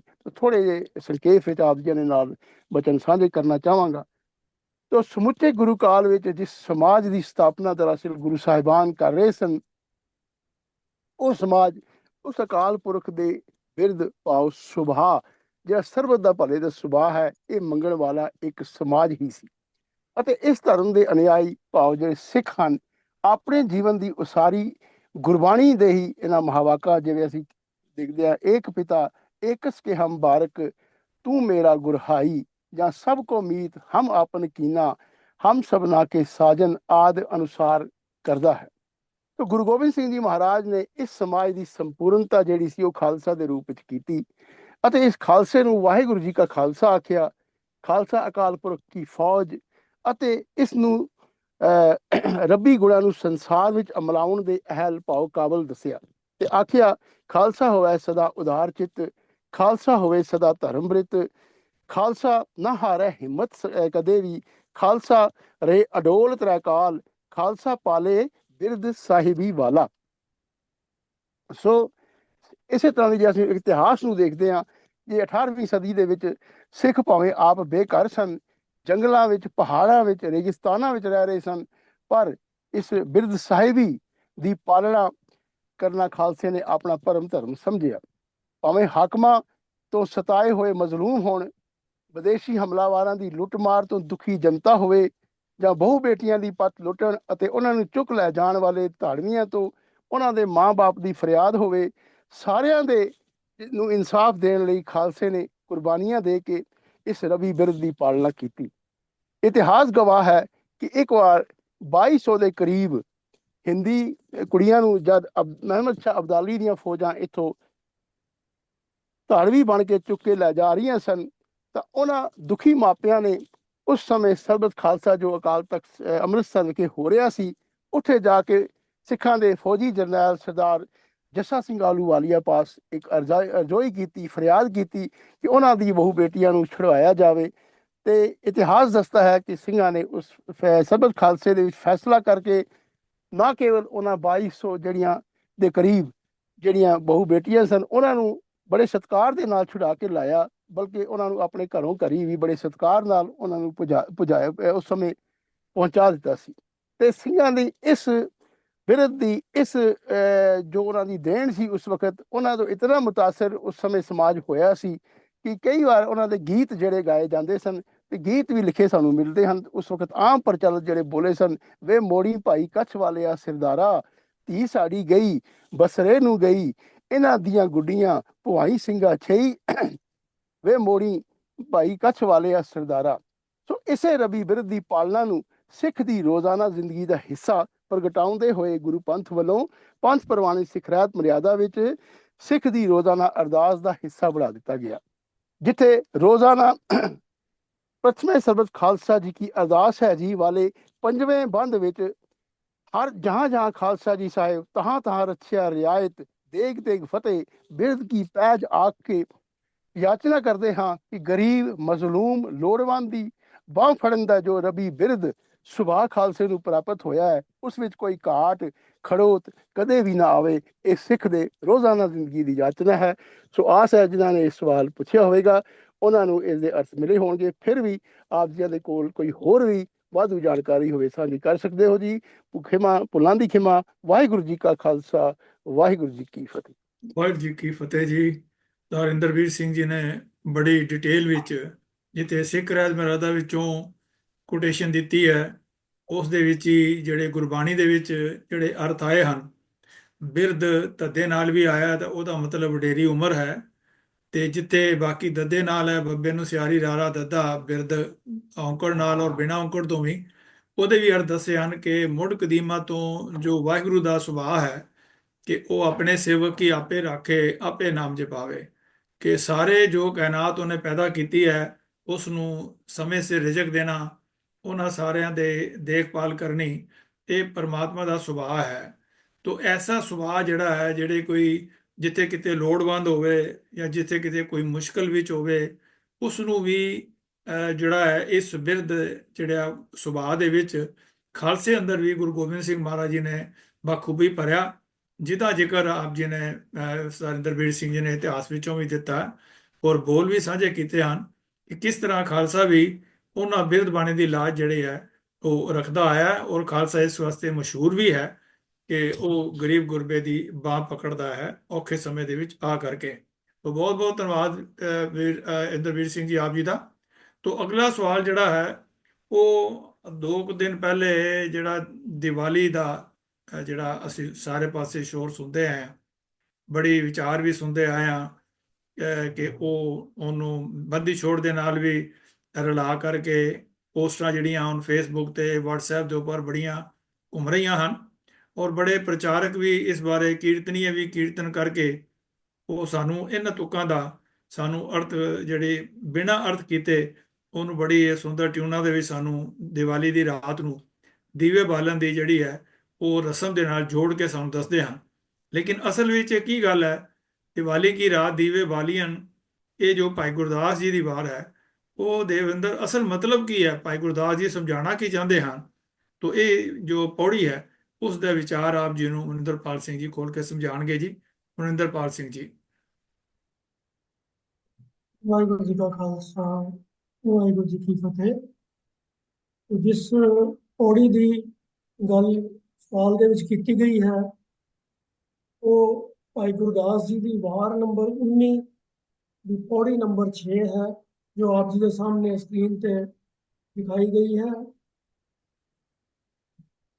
ਔਰ ਇਹਦਾ ਜੋ ਟਾਈਟਲ ਹੀ ਪੌੜੀ ਦਾ ਦਿੱਤਾ ਗਿਆ ਹੈ ਉਹ ਹੈ ਚੱਲਣ ਜੁਗਤ। ਜੋ ਜਗਤ ਵਿੱਚ ਜੋ ਚਾਲ ਚੱਲਦੀ ਹੈ, ਜੋ ਜੁਗਤੀ ਚੱਲਦੀ ਹੈ, ਸਧਾਰਨ ਆਮ ਜੋ ਵਾਪਰ ਰਿਹਾ ਹੈ, ਇਹ ਉਹਦੀਆਂ ਮਿਸਾਲਾਂ। ਪਹਿਲਾਂ ਇਸ ਪੌੜੀ ਦਾ ਇੱਕ ਵਾਰੀ ਪਾਠ ਕਰ ਲੈਂਦੇ ਹਾਂ। ਦੀਵਾਲੀ ਦੀ ਰਾਤ ਦੀਵੇ ਬਾਲੀਅਨ, ਤਾਰੇ ਜਾਤ ਸਨਾਤ ਅੰਬਰ ਭਾਲੀਅਨ, ਫੁੱਲਾਂ ਦੀ ਬਾਗਾਤ ਚੁਣ ਚੁਣ ਚਾਲੀਅਨ, ਤੀਰਥ ਜਾਤੀ ਜਾਤ ਨੈਣ ਨਿਹਾਲੀਅਨ, ਹਰ ਚੰਦੋਰੀ ਝਾਤ ਵਸਾਏ ਉਚਾਲੀਅਨ, ਗੁਰਮੁਖ ਸੁਖ ਫਲ ਦਾਤ ਸ਼ਬਦ ਸੰਭਾਲੀਅਨ। ਜਿਵੇਂ ਕਿ ਇਹ ਰਿਵਾਜ ਹੈ ਔਰ ਇਹ ਮਰਿਆਦਾ ਵੀ ਬੜੇ ਚਿਰਾਂ ਤੋਂ ਚਲਦੀ ਆ ਰਹੀ ਹੈ ਕਿ ਵਾਰਾਂ ਦੇ ਵਿੱਚ ਜੋ ਪੌੜੀਆਂ ਹੁੰਦੀਆਂ ਹਨ ਉਹਦੀ ਆਖਰੀ ਪੰਕਤੀ ਜਿਹੜੀ ਹੈ ਉਹ ਸ਼ਬਦ ਦਾ ਮੁੱਖ ਭਾਵ ਹੋਇਆ ਕਰਦੀ। ਜਿਹੜੀਆਂ ਵਾਰਾਂ ਗੁਰੂ ਗ੍ਰੰਥ ਸਾਹਿਬ ਵਿੱਚ ਗੁਰੂ ਸਾਹਿਬਾਨ ਨੇ ਵੀ ਉਚਾਰਨ ਕੀਤੀਆਂ ਹਨ, ਉਹਨਾਂ ਦੇ ਵਿੱਚ ਵੀ ਇਹੀ ਨਿਯਮ ਲਾਗੂ ਕੀਤਾ ਗਿਆ ਹੈ ਕਿ ਪੌੜੀ ਦੀ ਆਖਰੀ ਪੰਕਤੀ ਦੇ ਅੰਦਰ ਸ਼ਬਦ, ਉਸ ਪੌੜੀ ਦਾ ਕੇਂਦਰੀ ਭਾਵ ਜਿਹੜਾ ਮੇਨ ਸੁਨੇਹਾ ਹੁੰਦਾ ਉਹ ਹੁੰਦਾ। ਜੇ ਬਾਕੀ ਸ਼ਬਦਾਂ ਦੇ ਵਿੱਚ ਰਾਹੋਂ ਦੇ ਪਦੇ 'ਚ ਮੁੱਖ ਭਾਵ ਹੁੰਦਾ ਹੈ, ਪੌੜੀਆਂ ਦੀ ਆਖਰੀ ਪੰਕਤੀ ਵਿੱਚ ਮੁੱਖ ਭਾਵ ਹੁੰਦਾ ਹੈ। तो भाई गुरदास जी की वारां के अंदर यही नियम लागू है और इस पौड़ी के अंदर भी जो आखिरी पंक्ति है ਉਹਦੇ ਵਿੱਚ ਭਾਈ ਗੁਰਦਾਸ ਜੀ ਨੇ ਜੋ ਮੇਨ ਗੱਲ ਸਮਝਾਉਣ ਵਾਸਤੇ ਬਾਕੀ ਦੀ ਪੰਕਤੀਆਂ 'ਚ ਮਿਸਾਲਾਂ ਦਿੱਤੀਆਂ ਹਨ। तो आखिरी पंक्ति का जो सुनेहा है वो है कि गुरमुख सुख फल दात शब्द संभालीअन। कि गुरु के सन्मुख हो के गुरु के सिख जड़े हैं वो शब्द की संभाल करके सुख के फल और दात प्राप्त करते हैं, सुख ਦੀਆਂ ਦਾਤਾਂ ਪ੍ਰਾਪਤ ਕਰਦੇ ਹਨ, ਸੁਖ ਦੇ ਫਲ ਪ੍ਰਾਪਤ ਕਰਦੇ ਹਨ। ਕਿਵੇਂ ਕਰਦੇ ਹਨ? ਸ਼ਬਦ ਦੀ ਸੰਭਾਲ ਕਰਕੇ ਗੁਰੂ ਦੇ ਸਨਮੁਖ ਆਪ ਗੁਰੂ ਦੇ ਉਚਾਰੇ ਹੋਏ ਸ਼ਬਦ, ਗੁਰੂ ਦੇ ਉਪਦੇਸ਼ ਦੀ ਵਿਚਾਰ ਨੂੰ ਹਿਰਦੇ ਵਿੱਚ ਟਿਕਾਉਂਦੇ ਹਨ ਤੇ ਉਹਨਾਂ ਦਾ ਜੀਵਨ ਸੁਖਮਈ ਹੋ ਜਾਂਦਾ ਹੈ। ਇਹ ਜੋ ਹੈ ਆਖਰੀ ਪੰਕਤੀ ਦਾ ਉਦੇਸ਼ ਹੈ। ਬਾਕੀ ਜਿਹੜੀਆਂ ਪੰਕਤੀਆਂ ਨੇ ਉਹਨਾਂ ਦੇ ਅੰਦਰ ਜਿਵੇਂ ਕਿ ਟਾਈਟਲ ਦੇ ਵਿੱਚ ਗੱਲ ਲਿਖਿਆ ਗਿਆ ਹੈ ਚੱਲਣ ਜੁਗਤ, ਇਹ ਜਿਹੜੀਆਂ ਚੀਜ਼ਾਂ ਚੱਲਣਹਾਰ ਨੇ, ਜਿਨ੍ਹਾਂ ਦਾ ਕੋਈ ਬਹੁਤ ਟਿਕਾਅ ਵਾਲਾ ਕੰਮ ਨਹੀਂ, ਟੈਂਪਰੇਰੀ ਚੀਜ਼ਾਂ ਨੇ, ਉਹਨਾਂ ਦੀ ਮਿਸਾਲਾਂ ਦਿੱਤੀਆਂ ਨੇ। ਤਾਂ ਪਹਿਲੀ ਪੰਕਤੀ ਵਿੱਚ ਗੱਲ ਕੀਤੀ ਗਈ ਹੈ ਕਿ ਜਿਵੇਂ ਦੀਵਾਲੀ ਦੀ ਰਾਤ ਦੀਵੇ ਬਾਲੀਅਨ, ਬਾਲੀਅਨ ਦਾ ਮਤਲਬ ਹੁੰਦਾ ਹੈ ਬਾਲੇ ਜਾਂਦੇ ਹਨ, ਲੋਕੀ ਬਾਲਦੇ ਹਨ। ਇਹਦਾ ਇਹ ਭਾਵ ਕਿਤੇ ਵੀ ਕਿਸੇ ਵੀ ਸੂਰਤ ਵਿੱਚ ਨਹੀਂ ਬਣ ਸਕਦਾ ਕਿ ਭਾਈ ਗੁਰਦਾਸ ਜੀ ਕਹਿ ਰਹੇ ਹੋਣ ਕਿ ਦੀਵਾਲੀ ਦੀ ਰਾਤ ਨੂੰ ਦੀਵੇ ਬਾਲਣੇ ਚਾਹੀਦੇ ਨੇ ਤੇ ਤੁਸੀਂ ਵੀ ਬਾਲਿਆ ਕਰੋ। ਭਾਈ ਗੁਰਦਾਸ ਜੀ ਇਹ ਕੋਈ ਪ੍ਰੇਰਨਾ ਰੂਪ ਵਿੱਚ ਜਾਂ ਕੋਈ ਇੰਸਟਰਕਸ਼ਨ ਨਹੀਂ ਦੇ ਰਹੇ ਕਿ ਦੀਵਾਲੀ ਦੀ ਰਾਤ ਦੀਵੇ ਬਾਲਿਆ ਕਰੋ। ਨਹੀਂ, ਬਾਲੀਅਨ ਦਾ ਮਤਲਬ ਹੁੰਦਾ ਹੈ ਬਾਲਦੇ ਹਨ। ਇਹ ਆਮ ਵਰਤਾਰਾ ਹੈ, ਜਗਤ ਵਿੱਚ ਲੋਕੀ ਇਹ ਕੰਮ ਕਰਦੇ ਹਨ ਔਰ ਇਹ ਪ੍ਰਚਲਿਤ ਸੀ ਰਸਮ, ਕਿਉਂਕਿ ਭਾਰਤ ਦੇ ਵਿੱਚ ਸਨਾਤਨ ਮਤ ਦੇ ਮੰਨਣ ਵਾਲੇ ਲੋਕਾਂ ਦੀ ਬਹੁਤਾਤ ਗਿਣਤੀ ਸੀ। ਉਹਨਾਂ ਦਾ ਇਹ ਤਿਉਹਾਰ ਸੀ ਜਿਹਨੂੰ ਉਹ ਬੜੇ ਸ਼ੌਂਕ ਨਾਲ ਅੱਜ ਤੱਕ ਮਨਾਉਂਦੇ ਆ ਰਹੇ ਹਨ, ਜਿਹਨੂੰ ਜੋੜਿਆ ਗਿਆ ਸ਼੍ਰੀ ਰਾਮਚੰਦਰ ਜੀ ਦਾ ਬਨਵਾਸ ਤੋਂ ਵਾਪਸੀ ਅਯੋਧਿਆ ਪਹੁੰਚਣ ਦੇ ਉੱਤੇ ਜਦੋਂ ਉਹਨਾਂ ਦਾ ਸਵਾਗਤ ਹੋਇਆ ਤਾਂ ਉਹ ਕਿਹਾ ਜਾਂਦਾ ਹੈ ਕਿ ਉੱਥੇ ਲੋਕਾਂ ਨੇ ਦੀਵੇ ਬਾਲ ਕੇ ਉਹਨਾਂ ਦਾ ਸਵਾਗਤ ਕੀਤਾ। ਤੇ ਉਸ ਚੀਜ਼ ਦੀ ਯਾਦ ਨੂੰ ਬਾਰ-ਬਾਰ ਚੇਤੇ ਰੱਖਣ ਵਾਸਤੇ ਉਹਦੇ ਲੋਕੀ, ਉਹਨਾਂ ਦੇ ਜਿਹੜੇ ਸ਼ਰਧਾਲੂ ਹਨ, ਉਹ ਅੱਜ ਤੱਕ ਦੀਵਾਲੀ ਦੀ ਰਾਤ ਨੂੰ ਦੀਵੇ ਬਾਲਦੇ ਆ ਰਹੇ ਹਨ। ਔਰ ਇਹ ਰਸਮ ਭਾਈ ਗੁਰਦਾਸ ਜੀ ਦੇ ਸਮੇਂ 'ਚ ਵੀ ਚਲਦੀ ਹੋਏਗੀ। ਤਾਂ ਉਹਨਾਂ ਨੇ ਇਹਦੀ ਮਿਸਾਲ ਦਿੱਤੀ ਹੈ ਕਿ ਬਈ ਦੀਵਾਲੀ ਦੀ ਰਾਤ ਦੀਵੇ ਬਾਲੇ ਜਾਂਦੇ ਹਨ, ਪਰ ਹੁੰਦਾ ਕੀ ਹੈ ਕਿ ਉਹ ਦੀਵੇ ਕੁਝ ਸਮੇਂ ਵਾਸਤੇ ਬਲਦੇ ਹਨ, ਤੇ ਜਦੋਂ ਦੀਵਿਆਂ 'ਚੋਂ ਤੇਲ ਮੁੱਕ ਜਾਂਦਾ ਹੈ ਦੀਵੇ ਬੁੱਝ ਜਾਂਦੇ ਹਨ। ਭਾਵ ਉਹਨਾਂ ਦੀਵਿਆਂ ਦੀ ਜੋ ਲਾਈਫ ਹੈ, ਜਿੰਨਾ ਚਿਰ ਉਹ ਦੀਵੇ ਚਾਨਣ ਦਿੰਦੇ ਹਨ, ਉਹ ਸਮਾਂ ਬੜਾ ਥੋੜ੍ਹਾ ਚਿਰ ਹੁੰਦਾ, ਲਿਮਟਿਡ ਹੁੰਦਾ। ਉਹ ਇੱਕ ਟੈਂਪਰੇਰੀ ਚੀਜ਼ ਹੈ। ਔਰ ਵੱਧ ਤੋਂ ਵੱਧ ਜੇ ਲੋਕੀ ਉਹਦੇ ਅੰਦਰ ਦੀਵੇ ਦੇ ਅੰਦਰ ਤੇਲ ਮੁੜ ਮੁੜ ਕੇ ਪਾਉਂਦੇ ਵੀ ਰਹਿਣ, ਉਹਨੂੰ ਪੂਰਾ ਰੱਖੀ ਵੀ ਰੱਖਣ, ਤਾਂ ਵੀ ਉਹਨਾਂ ਨੇ ਇੱਕ ਰਾਤ ਬਲਣਾ ਹੈ। ਉਸ ਤੋਂ ਬਾਅਦ ਅਗਲੇ ਦਿਨ ਫਿਰ ਦੀਵਾਲੀ ਤੋਂ ਬਾਅਦ ਕੋਈ ਨਹੀਂ ਬਲਦਾ ਦੀਵੇ, ਕੋਈ ਇੱਕ ਰਾਤ ਦਾ ਹੀ ਚਾਨਣ ਹੁੰਦਾ ਹੈ। ਇਹਨਾਂ ਦੀ ਹੋਂਦ ਇੱਕ ਦੀ ਇੱਕ ਰਾਤ ਦੀ ਹੈ। ਬਹੁਤਾਤ ਵਿੱਚ ਤਾਂ ਇਹ ਇੱਕ ਪੂਰੀ ਰਾਤ ਵੀ ਨਹੀਂ ਬਲਦੇ, ਜਿੰਨਾ ਕੁ ਸਮਾਂ ਦੀਵੇ ਦੇ ਅੰਦਰ ਤੇਲ ਚੱਲਦਾ ਹੈ ਉਹ ਦੀਵੇ ਬਲਦੇ ਹਨ ਤੇ ਫਿਰ ਬੁੱਝ ਜਾਂਦੇ ਹਨ। ਉਹ ਇੱਕ ਟੈਂਪਰੇਰੀ ਚੀਜ਼ ਦੀ ਮਿਸਾਲ ਦੇ ਵਜੋਂ ਭਾਈ ਗੁਰਦਾਸ ਜੀ ਨੇ ਗੱਲ ਕੀਤੀ ਹੈ ਕਿ ਜਿਵੇਂ ਦੀਵਾਲੀ ਦੀ ਰਾਤ ਨੂੰ ਦੀਵੇ ਬਾਲੇ ਜਾਂਦੇ ਹਨ। ਦੂਜੀ ਮਿਸਾਲ ਉਹਨਾਂ ਨੇ ਦਿੱਤੀ ਹੈ, ਉਹ ਵੀ ਟੈਂਪਰੇਰੀ ਚੀਜ਼ ਦੀ, ਕਿ ਤਾਰੇ ਜਾਤ ਸਨਾਤ ਅੰਬਰ ਭਾਲੀਅਨ, ਕਿ ਜਿਵੇਂ ਵੱਡੇ ਵੀ ਛੋਟੇ ਵੀ, ਜਾਤ ਸਨਾਤ ਤੋਂ ਭਾਵ ਹੈ ਵੱਡੇ ਉੱਚੇ ਵੱਡੇ ਸਾਈਜ਼ ਵਾਲੇ, ਸਨਾਤ ਮਤਲਬ ਛੋਟੇ ਵਾਲੇ, ਵੱਡੇ ਵੀ ਛੋਟੇ ਵੀ ਤਾਰੇ ਅੰਬਰ ਭਾਲੀਅਨ। ਅੰਬਰ ਦਾ ਮਤਲਬ ਹੈ ਆਕਾਸ਼, ਅਸਮਾਨ। ਅਸਮਾਨ ਤੋਂ ਜੇ ਨੀਚ ਲਾ ਕੇ ਦੇਖਿਆ ਜਾਵੇ ਤਾਂ ਕਈ ਵੱਡੇ ਚਮਕਣ ਵਾਲੇ ਟਿਮਟਿਮਾਉਣ ਵਾਲੇ ਤਾਰੇ ਤੇ ਕਈ ਛੋਟੇ ਸਾਈਜ਼ ਦੇ ਨਜ਼ਰ ਆਉਂਦੇ ਹਨ, ਪਰ ਉਹ ਕਿੰਨਾ ਕੁ ਚਿਰ ਰਹਿੰਦੇ ਹਨ, ਰਾਤ ਦੇ ਕੁਝ ਘੰਟੇ ਹੀ ਉਹ ਨਜ਼ਰ ਆਉਂਦੇ ਹਨ। ਤੇ ਜਦੋਂ ਫਿਰ ਸਵੇਰ ਹੁੰਦੀ ਹੈ, ਸੂਰਜ ਦਾ ਚਾਨਣ ਹੁੰਦਾ ਹੈ, ਤਾਂ ਉਹ ਤਾਰੇ ਮੁੜ ਕੇ ਨਜ਼ਰ ਹੀ ਨਹੀਂ ਆਉਂਦੇ, ਪੂਰਾ ਦਿਨ ਨਜ਼ਰ ਨਹੀਂ ਆਉਂਦੇ। ਉਹਨਾਂ ਦੀ ਹੋਂਦ ਵੀ ਟੈਂਪਰੇਰੀ ਕੁਝ ਸਮੇਂ ਵਾਸਤੇ ਹੁੰਦੀ ਹੈ। ਖਾਸ ਤੌਰ ਤੇ ਇਹ ਅੰਧੇਰੀ ਰਾਤਾਂ ਵਿੱਚ ਜ਼ਿਆਦਾ ਨਜ਼ਰ ਆਉਂਦੇ ਹਨ, ਤੇ ਜਦੋਂ ਪੂਰਨਮਾਸ਼ੀ ਦੀ ਰਾਤ ਹੁੰਦੀ ਹੈ ਉਦੋਂ ਤਾਰੇ ਘੱਟ ਨਜ਼ਰ ਆਉਂਦੇ ਹਨ, ਕਿਉਂਕਿ ਚੰਦਰਮਾ ਦੀ ਰੋਸ਼ਨੀ ਜ਼ਿਆਦਾ ਹੁੰਦੀ ਹੈ ਤੇ ਉਹਦੇ ਸਾਹਮਣੇ ਤਾਰਿਆਂ ਦੀ ਰੋਸ਼ਨੀ ਫਿੱਕੀ ਪੈ ਜਾਂਦੀ ਹੈ ਤੇ ਕਈ ਤਾਰੇ ਛੋਟੇ ਹੁੰਦੇ ਹਨ, ਉਹ ਨਜ਼ਰ ਹੀ ਨਹੀਂ ਆਉਂਦੇ। ਜਿਹੜੇ ਤਾਰੇ ਨਜ਼ਰ ਆਉਂਦੇ ਵੀ ਹਨ ਰਾਤ ਨੂੰ, ਉਹ ਥੋੜੇ ਸਮੇਂ ਵਾਸਤੇ ਨਜ਼ਰ ਆਉਂਦੇ ਹਨ ਤੇ ਫਿਰ ਉਹ ਛਿਪ ਜਾਂਦੇ। ਤੀਸਰੀ ਮਿਸਾਲ ਦਿੰਦੇ ਹਨ, ਫੁੱਲਾਂ ਦੀ ਬਾਗਾਤ ਚੁੰਨ ਚੁੰਨ ਚਾਲੀਏ। ਕਹਿੰਦੇ ਹਨ ਕਿ ਫੁੱਲ ਭਾਵੇਂ ਬਾਗਾਂ ਦੇ ਵਿੱਚ ਕਿੰਨੇ ਹੀ ਫੁੱਲ ਲੱਗੇ ਹੋਣ, ਉਹਨਾਂ ਦੀਆਂ ਕਿਆਰੀਆਂ ਬਣੀਆਂ ਹੋਈਆਂ ਹੋਣ, ਉਹ ਕਿੰਨੇ ਕੁ ਸਮੇਂ ਵਾਸਤੇ ਹੁੰਦੇ ਹਨ, ਥੋੜਾ ਚਿਰ ਹੀ ਖਿੜਦੇ ਹਨ ਤੇ ਫਿਰ ਜਿਹੜੇ ਬਾਗ ਵਿੱਚ ਆਉਣ ਵਾਲੇ ਲੋਕੀ ਹਨ ਉਹ ਉਹਨਾਂ ਦੇ ਵਿੱਚੋਂ ਚੁਣ ਚੁਣ ਕੇ ਫੁੱਲ ਤੋੜ ਕੇ ਵੀ ਲੈ ਜਾਂਦੇ ਹਨ ਤੇ ਉੱਥੋਂ ਫੁੱਲ ਖਤਮ ਹੋਣੇ ਸ਼ੁਰੂ ਹੋ ਜਾਂਦੇ ਹਨ। ਫਿਰ ਨਵੇਂ ਹੋਰ ਫੁੱਲ ਖਿੜਦੇ ਹਨ, ਜਿਹੜੇ ਪਹਿਲਾਂ ਹੁੰਦੇ ਹਨ ਉਹ ਮੁੱਕ ਗਏ ਹੁੰਦੇ ਹਨ, ਉਹਨਾਂ ਦੀ ਲਾਈਫ ਵੀ ਥੋੜੀ ਜਿਹੀ ਹੁੰਦੀ ਹੈ, ਕੁਝ ਸਮੇਂ ਵਾਸਤੇ ਹੀ ਉਹ ਖਿੜਦੇ ਹਨ, ਫਿਰ ਜਾਂ ਉਹ ਮੁਰਝਾ ਜਾਂਦੇ ਨੇ ਜਾਂ ਲੋਕੀ ਤੋੜ ਕੇ ਲੈ ਜਾਂਦੇ ਹਨ। ਉਹ ਚੁਣ ਚੁਣ ਕੇ ਲੋਕੀ ਉਹਨਾਂ ਨੂੰ ਤੋੜ ਕੇ ਲੈ ਵੀ ਜਾਂਦੇ ਹਨ। ਫੁੱਲਾਂ ਦੀ ਬਾਗਾਤ ਚੁਣ ਚੁਣ ਚਾਲੀਅਨ, ਚਾਲੀਅਨ ਤੋਂ ਭਾਵ ਹੈ ਕਿ ਲੈ ਕੇ ਚਲੇ ਜਾਂਦੇ ਹਨ। ਜਿਵੇਂ ਉੱਪਰਲੀ ਪੰਕਤੀ 'ਚ ਆਇਆ ਅੰਬਰ ਭਾਲੀਅਨ, ਤੇ ਲੋਕੀ ਭਾਲਦੇ ਹਨ, ਦੇਖਦੇ ਹਨ ਅੰਬਰ ਵਿੱਚ ਤਾਰਿਆਂ ਨੂੰ, ਇਸੇ ਤਰ੍ਹਾਂ ਹੀ ਚਾਲੀਆਂ ਦਾ ਮਤਲਬ ਹੈ ਲੋਕੀ ਚੁਣ ਚੁਣ ਕੇ ਲੈ ਜਾਂਦੇ ਹਨ, ਚਲੇ ਜਾਂਦੇ ਹਨ। ਚੌਥੀ ਪੰਕਤੀ ਵਿੱਚ ਗੱਲ ਕਰਦੇ ਹਨ, ਤੀਰਥ ਜਾਤੀ ਜਾਤ ਨੈਣ ਨਿਹਾਲੀਆਂ। ਕਿ ਜਾਤੀ, ਜਾਤੀ ਦਾ ਮਤਲਬ ਇੱਥੇ ਹੈਗਾ ਯਾਤਰੀ, ਜਿਹੜੇ ਤੀਰਥਾਂ ਦੀ ਯਾਤਰਾ ਕਰਨ ਵਾਲੇ ਹਨ। ਤਾਂ ਤੀਰਥਾਂ ਤੇ ਯਾਤਰੀ ਜਾਂਦੇ ਹਨ। ਇਹ ਸਨਾਤਨ ਮਤ ਦੇ ਲੋਕਾਂ ਦੇ ਵਿੱਚ ਇਹ ਬੜਾ ਇਹਨੂੰ ਧਾਰਮਿਕ ਕਰਮ ਮੰਨਿਆ ਜਾਂਦਾ ਹੈ। ਇਸ ਕਰਕੇ ਬਹੁਤਾਤ ਲੋਕੀ ਤੀਰਥ ਯਾਤਰਾ ਕਰਦੇ ਨੇ। ਪਰ ਹੁੰਦਾ ਕੀ ਹੈ, ਜੋ ਤੀਰਥਾਂ ਤੇ ਯਾਤਰੀ ਜਾਂਦੇ ਹਨ, ਥੋੜਾ ਜਿਹਾ ਸਮਾਂ ਉੱਥੇ ਉਹ ਕਿਸੇ ਮੰਦਿਰ ਦੇ ਅੰਦਰ ਪੂਜਾ ਕਰਦੇ ਹਨ ਜਾਂ ਕਿਸੇ ਨਦੀ ਤੇ ਇਸ਼ਨਾਨ ਕਰਦੇ ਹਨ, ਤੇ ਉਸ ਤੋਂ ਬਾਅਦ ਫਿਰ ਉਹ ਅੱਗੇ ਆਪਣੇ ਰਾਹ ਤੁਰ ਪੈਂਦੇ। ਤੋਂ ਭਾਈ ਗੁਰਦਾਸ ਜੀ ਕਹਿੰਦੇ ਹਨ ਕਿ ਤੀਰਥਾਂ ਤੇ ਯਾਤਰੀ ਆਉਂਦੇ ਹਨ ਤੇ ਲੋਕਾਂ ਨੂੰ ਨਜ਼ਰ ਵੀ ਆਉਂਦੇ ਹਨ, ਨੈਣ ਨਿਹਾਲੀਆਂ, ਲੋਕੀ ਅੱਖਾਂ ਨਾਲ ਉਹਨਾਂ ਨੂੰ ਵੇਖਦੇ ਵੀ ਹਨ। ਪਰ ਥੋੜੇ ਸਮੇਂ ਬਾਅਦ ਫਿਰ ਉਹ ਉੱਥੋਂ ਜਾ ਚੁੱਕੇ ਹੁੰਦੇ ਹਨ, ਚਲੇ ਜਾਂਦੇ ਨੇ। ਯਾਤਰੀ ਜਾਤ ਚਲੇ ਗਏ ਨੇ, ਉਹ ਤੁਰ ਜਾਂਦੇ ਨੇ ਤੀਰਥੋਂ। ਤੀਰਥਾਂ ਦੇ ਯਾਤਰੀ ਜਿਹੜੇ ਨੇ ਉਹ ਥੋੜੇ ਸਮੇਂ ਟਿਕਦੇ ਨੇ, ਬਾਕੀ ਉਸ ਤੋਂ ਬਾਅਦ ਉਹ ਉੱਥੋਂ ਤੁਰ ਜਾਂਦੇ ਨੇ ਤੇ ਬਹੁਤ ਥੋੜਾ ਸਮਾਂ ਉੱਥੇ ਟਿਕਦੇ ਨੇ ਤੇ ਨਜ਼ਰ ਆਉਂਦੇ ਨੇ। ਉਹ ਨੈਣ ਨਿਹਾਲੀਆਂ ਤੋਂ ਭਾਵ ਹੈ ਕਿ ਅੱਖਾਂ ਦੇ ਨਾਲ ਉਹ ਦੇਖੇ ਜਾਂਦੇ ਹਨ, ਨਜ਼ਰ ਆਉਂਦੇ ਹਨ ਕੁਝ ਸਮੇਂ ਵਾਸਤੇ। ਆਖਰੀ ਜਿਹੜੀ ਮਿਸਾਲ ਪੰਜਵੀਂ ਪੰਕਤੀ 'ਚ ਦਿੰਦੇ ਹਨ, ਹਰ ਚੰਦੌਰੀ ਝਾਤ ਵਸਾਏ ਉਚਾਲੀਆਂ। ਇਹ ਇੱਕ ਮਿਥਿਹਾਸਕ ਨਗਰੀ ਹੈ ਹਰ ਚੰਦੌਰੀ। ਇਹ ਸਨਾਤਨ ਮਤ ਦੇ ਧਾਰਮਿਕ ਗ੍ਰੰਥਾਂ ਦੇ ਵਿੱਚ ਇੱਕ ਜ਼ਿਕਰ ਮਿਲਦਾ ਹੈ ਕਿ ਹਰੀਚੰਦ ਰਾਜਾ ਕਿਸੇ ਖਾਸ ਵਰ ਦੇ ਕਾਰਨ ਉਸਨੇ ਇਹ ਮੰਗ ਰੱਖੀ ਕਿ ਬਈ ਮੈਂ ਆਪਣੀ ਪੂਰੀ ਨਗਰੀ ਸਮੇਤ ਇਸ ਸਵਰਗ ਜਾਵਾਂਗਾ, ਮੈਂ ਇਕੱਲਾ ਸਵਰਗ ਨਹੀਂ ਜਾਵਾਂਗਾ। ਤੇ ਉਹਨੂੰ ਇਹ ਵਰ ਮਿਲ ਗਿਆ ਕਿ ਤੂੰ ਆਪਣੇ ਸਾਰੀ ਸ਼ਹਿਰ ਨੂੰ ਆਪਣੇ ਨਾਲ ਲਿਜਾ ਸਕਦਾ ਹੈ ਸਵਰਗ ਵਾਸਤੇ। ਤੇ ਉਹ ਸਵਰਗ ਨੂੰ ਉਹ ਨਗਰੀ ਪੂਰੀ ਜਾ ਰਹੀ ਸੀ ਤੇ ਰਸਤੇ ਦੇ ਵਿੱਚ ਇੱਕ ਖੋਤਾ ਹਿੰਗ ਪਿਆ।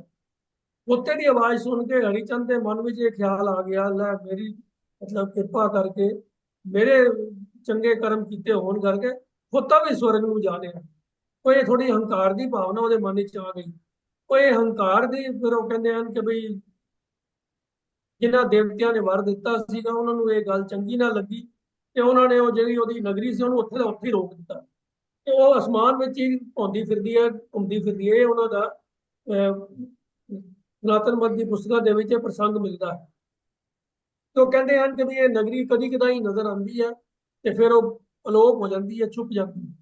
तो उसे इतिहासक कहानी का जिक्र करते हैं भाई गुरदास जी भी कहते हैं कि हरचंद दौरी की जी झात है कि जो शक्ल नजर आती है ये थोड़े चिर वास्ते मस्ती हुई नजर आती है तो फिर जिवें मानो उजड़ जाती है, नजर नहीं आती है। तो ये सारिया 5 पंक्तियां दे विच भाई गुरदास जी ने मिसालां दित्तियां हन उन्हां चीज़ां दियां जिहड़ियां थोड़े चिर वास्ते रहिंदियां हन, फिर उन्हां दी हस्ती मिट जाती है। दिवाली की रात को दीवे बाले जाते हैं, थोड़े समय बाद बुझ जाते हैं। आसमान के तारे चढ़ते हैं, नजर आते हैं पर फिर छुप जाते हैं।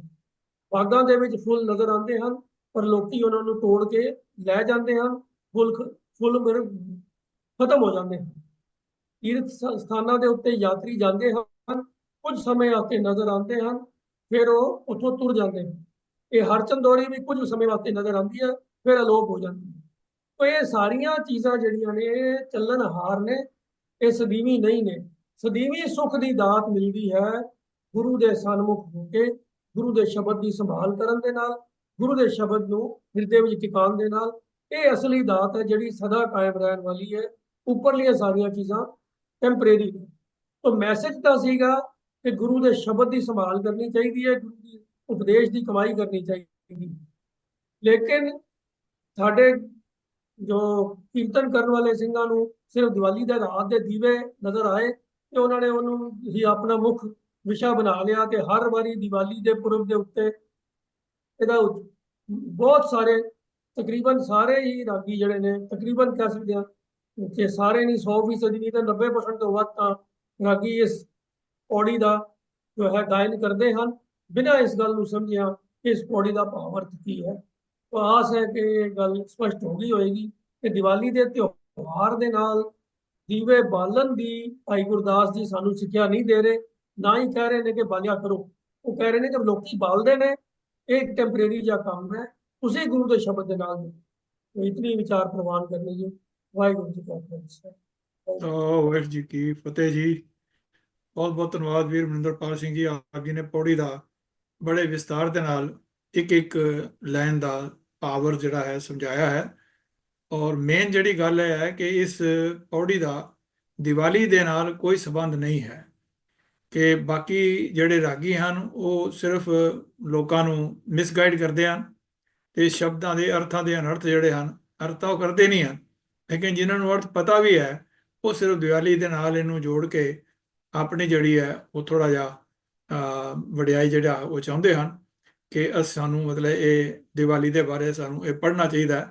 ਪਰ ਜਦੋਂ ਵੀ ਸੰਗਤ ਜੀ ਆਪ ਜੀ ਅਗਲੀ ਦੀਵਾਲੀ ਇਸ ਮੌਕੇ ਦੇ ਉੱਪਰ ਜਦੋਂ ਕਿਤੇ ਵੀ ਰਾਗੀਆਂ ਨੂੰ ਇਹ ਪੌੜੀ ਪੜ੍ਹਦਿਆਂ ਸੁਣੋ ਦੇਖੋ ਤਾਂ ਆਪ ਜ਼ਰੂਰ ਉਹਨਾਂ ਨੂੰ ਦੱਸੋ ਵੀ ਇਹਦਾ ਅੱਜ ਦੇ ਇਸ ਦਿਹਾੜੇ ਦੇ ਨਾਲ ਬੰਦੀ ਛੋੜ ਦਿਵਸ ਜਾਂ ਦੀਵਾਲੀ ਦੇ ਨਾਲ ਦੂਰ ਨੇੜੇ ਦਾ ਵੀ ਸੰਬੰਧ ਨਹੀਂ ਹੈ। ਤਾਂ ਫਿਰ ਹੋ ਸਕਦਾ ਹੈ ਕਿ ਇਹ ਜਿਹੜੀ ਰਵਾਇਤ ਪਈ ਹੋਈ ਹੈ ਰਾਗੀਆਂ ਦੇ ਮਨ ਵਿੱਚ, ਇਵਨ ਸਾਡਾ ਜਿਹੜਾ ਦਰਬਾਰ ਸਾਹਿਬ ਹੈ ਉੱਥੋਂ ਵੀ ਰਾਗੀ ਜਿਹੜੇ ਹਨ ਇਹ ਸ਼ਬਦ ਪੜ੍ਹਦੇ ਹਨ, ਔਰ ਆਮ ਗੁਰਦੁਆਰਿਆਂ ਵਿੱਚ, ਇਤਿਹਾਸਕ ਗੁਰਦੁਆਰਿਆਂ ਵਿੱਚ, ਲੋਕਲ ਗੁਰਦੁਆਰਿਆਂ ਵਿੱਚ ਵੀ ਇਹੋ ਚੀਜ਼ ਜਿਹੜੀ ਹੈ ਉਹ ਦੇਖਾ ਦੇਖੀ ਜਿਹੜੀ ਹੈ ਉਹ ਚੱਲ ਰਹੀ ਹੈ। ਤਾਂ ਆਸ ਹੈ ਕਿ ਜਿਹੜੇ ਵੀ ਵੀਰ ਭੈਣਾਂ ਇਹਨੂੰ ਸੁਣ ਰਹੇ ਹਨ ਉਹ ਜ਼ਰੂਰ ਇਸ ਨੂੰ ਨੋਟ ਕਰਨਗੇ ਤੇ ਆਪਣੇ ਮਨ ਵਿੱਚ ਇਹਦੇ ਅਰਥ ਵੀ ਵਿਚਾਰਨਗੇ। ਤਾਂ ਬਹੁਤ ਬਹੁਤ ਧੰਨਵਾਦ ਵੀਰ ਮਨਿੰਦਰਪਾਲ ਸਿੰਘ ਜੀ ਦਾ, ਆਪ ਜੀ ਇੱਕ ਵਾਰੀ ਫਿਰ।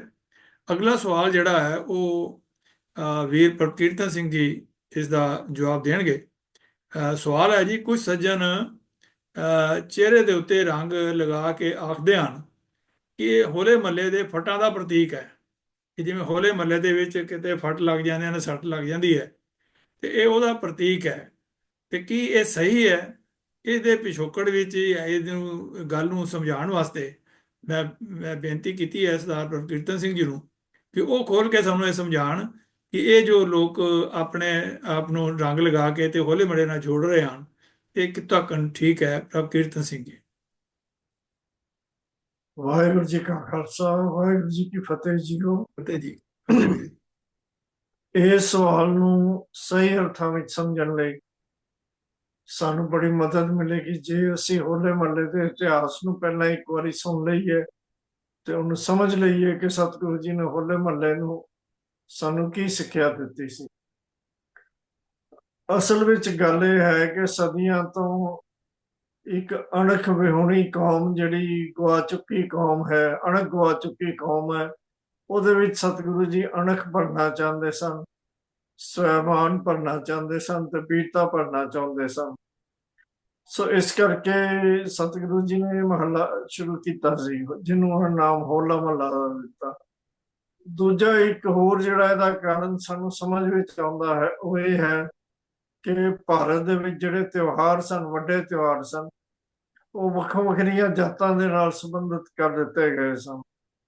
ਕੋਈ ਨੀਵੀਂ ਜਾਤ, ਕੋਈ ਉੱਚੀ ਜਾਤ, ਉਹਦੇ ਮੁਤਾਬਕ ਉਹਨੂੰ ਮਨਾਉਣ ਦਾ ਢੰਗ ਤੇ ਉਹਦੇ ਨਾਲ ਜਿਹੜੇ ਸੰਬੰਧਿਤ ਉਹਨਾਂ ਨੇ ਕਰਮ ਕਾਂਡ ਰੱਖੇ ਹੋਏ ਸਨ ਉਹ ਵੀ ਉਸੇ ਦੇ ਨਾਲ ਹੀ ਸੰਬੰਧਿਤ ਹੋ ਜਾਂਦੇ ਸਨ। ਤਾਂ ਇਹਨਾਂ ਸਾਰੀਆਂ ਚੀਜ਼ਾਂ ਨੂੰ ਸਾਹਮਣੇ ਸਤਿਗੁਰੂ ਜੀ ਨੇ ਰੱਖਿਆ। ਇਹ ਵੀ ਇੱਕ ਭਰਮ ਸੀ, ਇਹ ਜਿਹੜਾ ਭਰਮਗੜ੍ਹ ਸੀਗਾ ਕਿ ਕਿਹੜਾ ਤਿਉਹਾਰ ਕਿਹੜੀ ਜਾਤ ਨਾਲ ਸੰਬੰਧਿਤ ਹੈ, ਸਤਿਗੁਰੂ ਜੀ ਇਸ ਭਰਮਗੜ੍ਹ ਨੂੰ ਵੀ ਤੋੜਨਾ ਚਾਹੁੰਦੇ ਸਨ।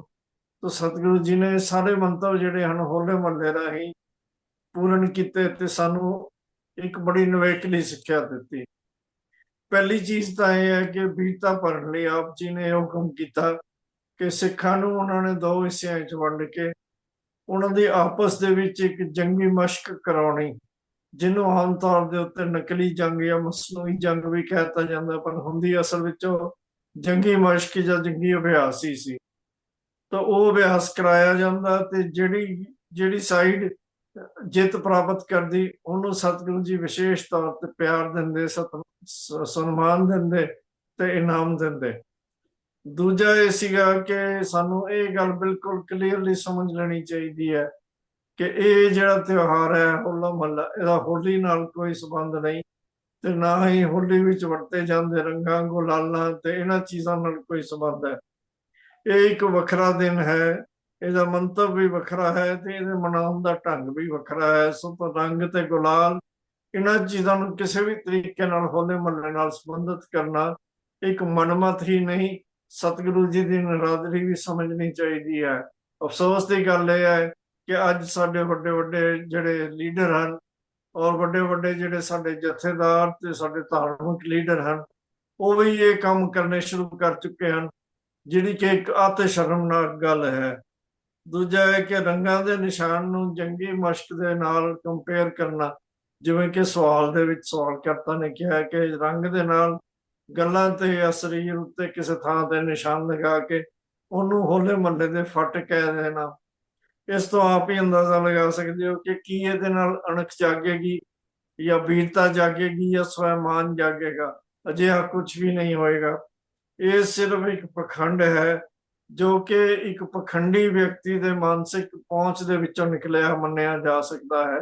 ਸਤਿਗੁਰੂ ਜੀ ਨੇ ਜੋ ਸਾਨੂੰ ਢੰਗ ਤਰੀਕਾ ਦੱਸਿਆ ਸੀ ਉਹ ਬਿਲਕੁਲ ਕਲੀਅਰ ਹੈ ਕਿ ਤੁਸੀਂ ਹਥਿਆਰਾਂ ਦੇ ਨਾਲ ਜੰਗੀ ਮਸ਼ਕਾਂ ਕਰੋ। ਜਿਵੇਂ ਅੱਜ ਵੀ ਅਸੀਂ ਆਮ ਤੌਰ ਦੇ ਉੱਤੇ ਨਗਰ ਕੀਰਤਨ ਦੇ ਸਮੇਂ ਦੇ ਉੱਤੇ ਜੰਗੀ ਮਸ਼ਕਾਂ ਕਰਦੇ ਹੋਏ ਗੱਤਕਾ ਟੀਮਾਂ ਨੂੰ ਦੇਖ ਸਕਦੇ ਹਾਂ, ਤੇ ਅਸੀਂ ਜਾਣਦੇ ਹਾਂ ਕਿ ਜਦੋਂ ਅਸੀਂ ਉਹਨਾਂ ਨੂੰ ਦੇਖਦੇ ਹਾਂ ਸਾਡੇ ਮਨਾਂ ਦੇ ਵਿੱਚ ਕੀ ਭਾਵ ਪ੍ਰਗਟ ਹੁੰਦੇ ਹਨ, ਕੀ ਭਾਵ ਪੈਦਾ ਹੁੰਦੇ ਹਨ, ਤੇ ਹਰ ਬੰਦੇ ਦਾ ਦਿਲ ਕਰਦਾ ਹੈ ਕਿ ਉਹ ਵੀ ਇਸੇ ਤਰ੍ਹਾਂ ਹੀ ਵੀਰਤਾ ਦਿਖਾਵੇ।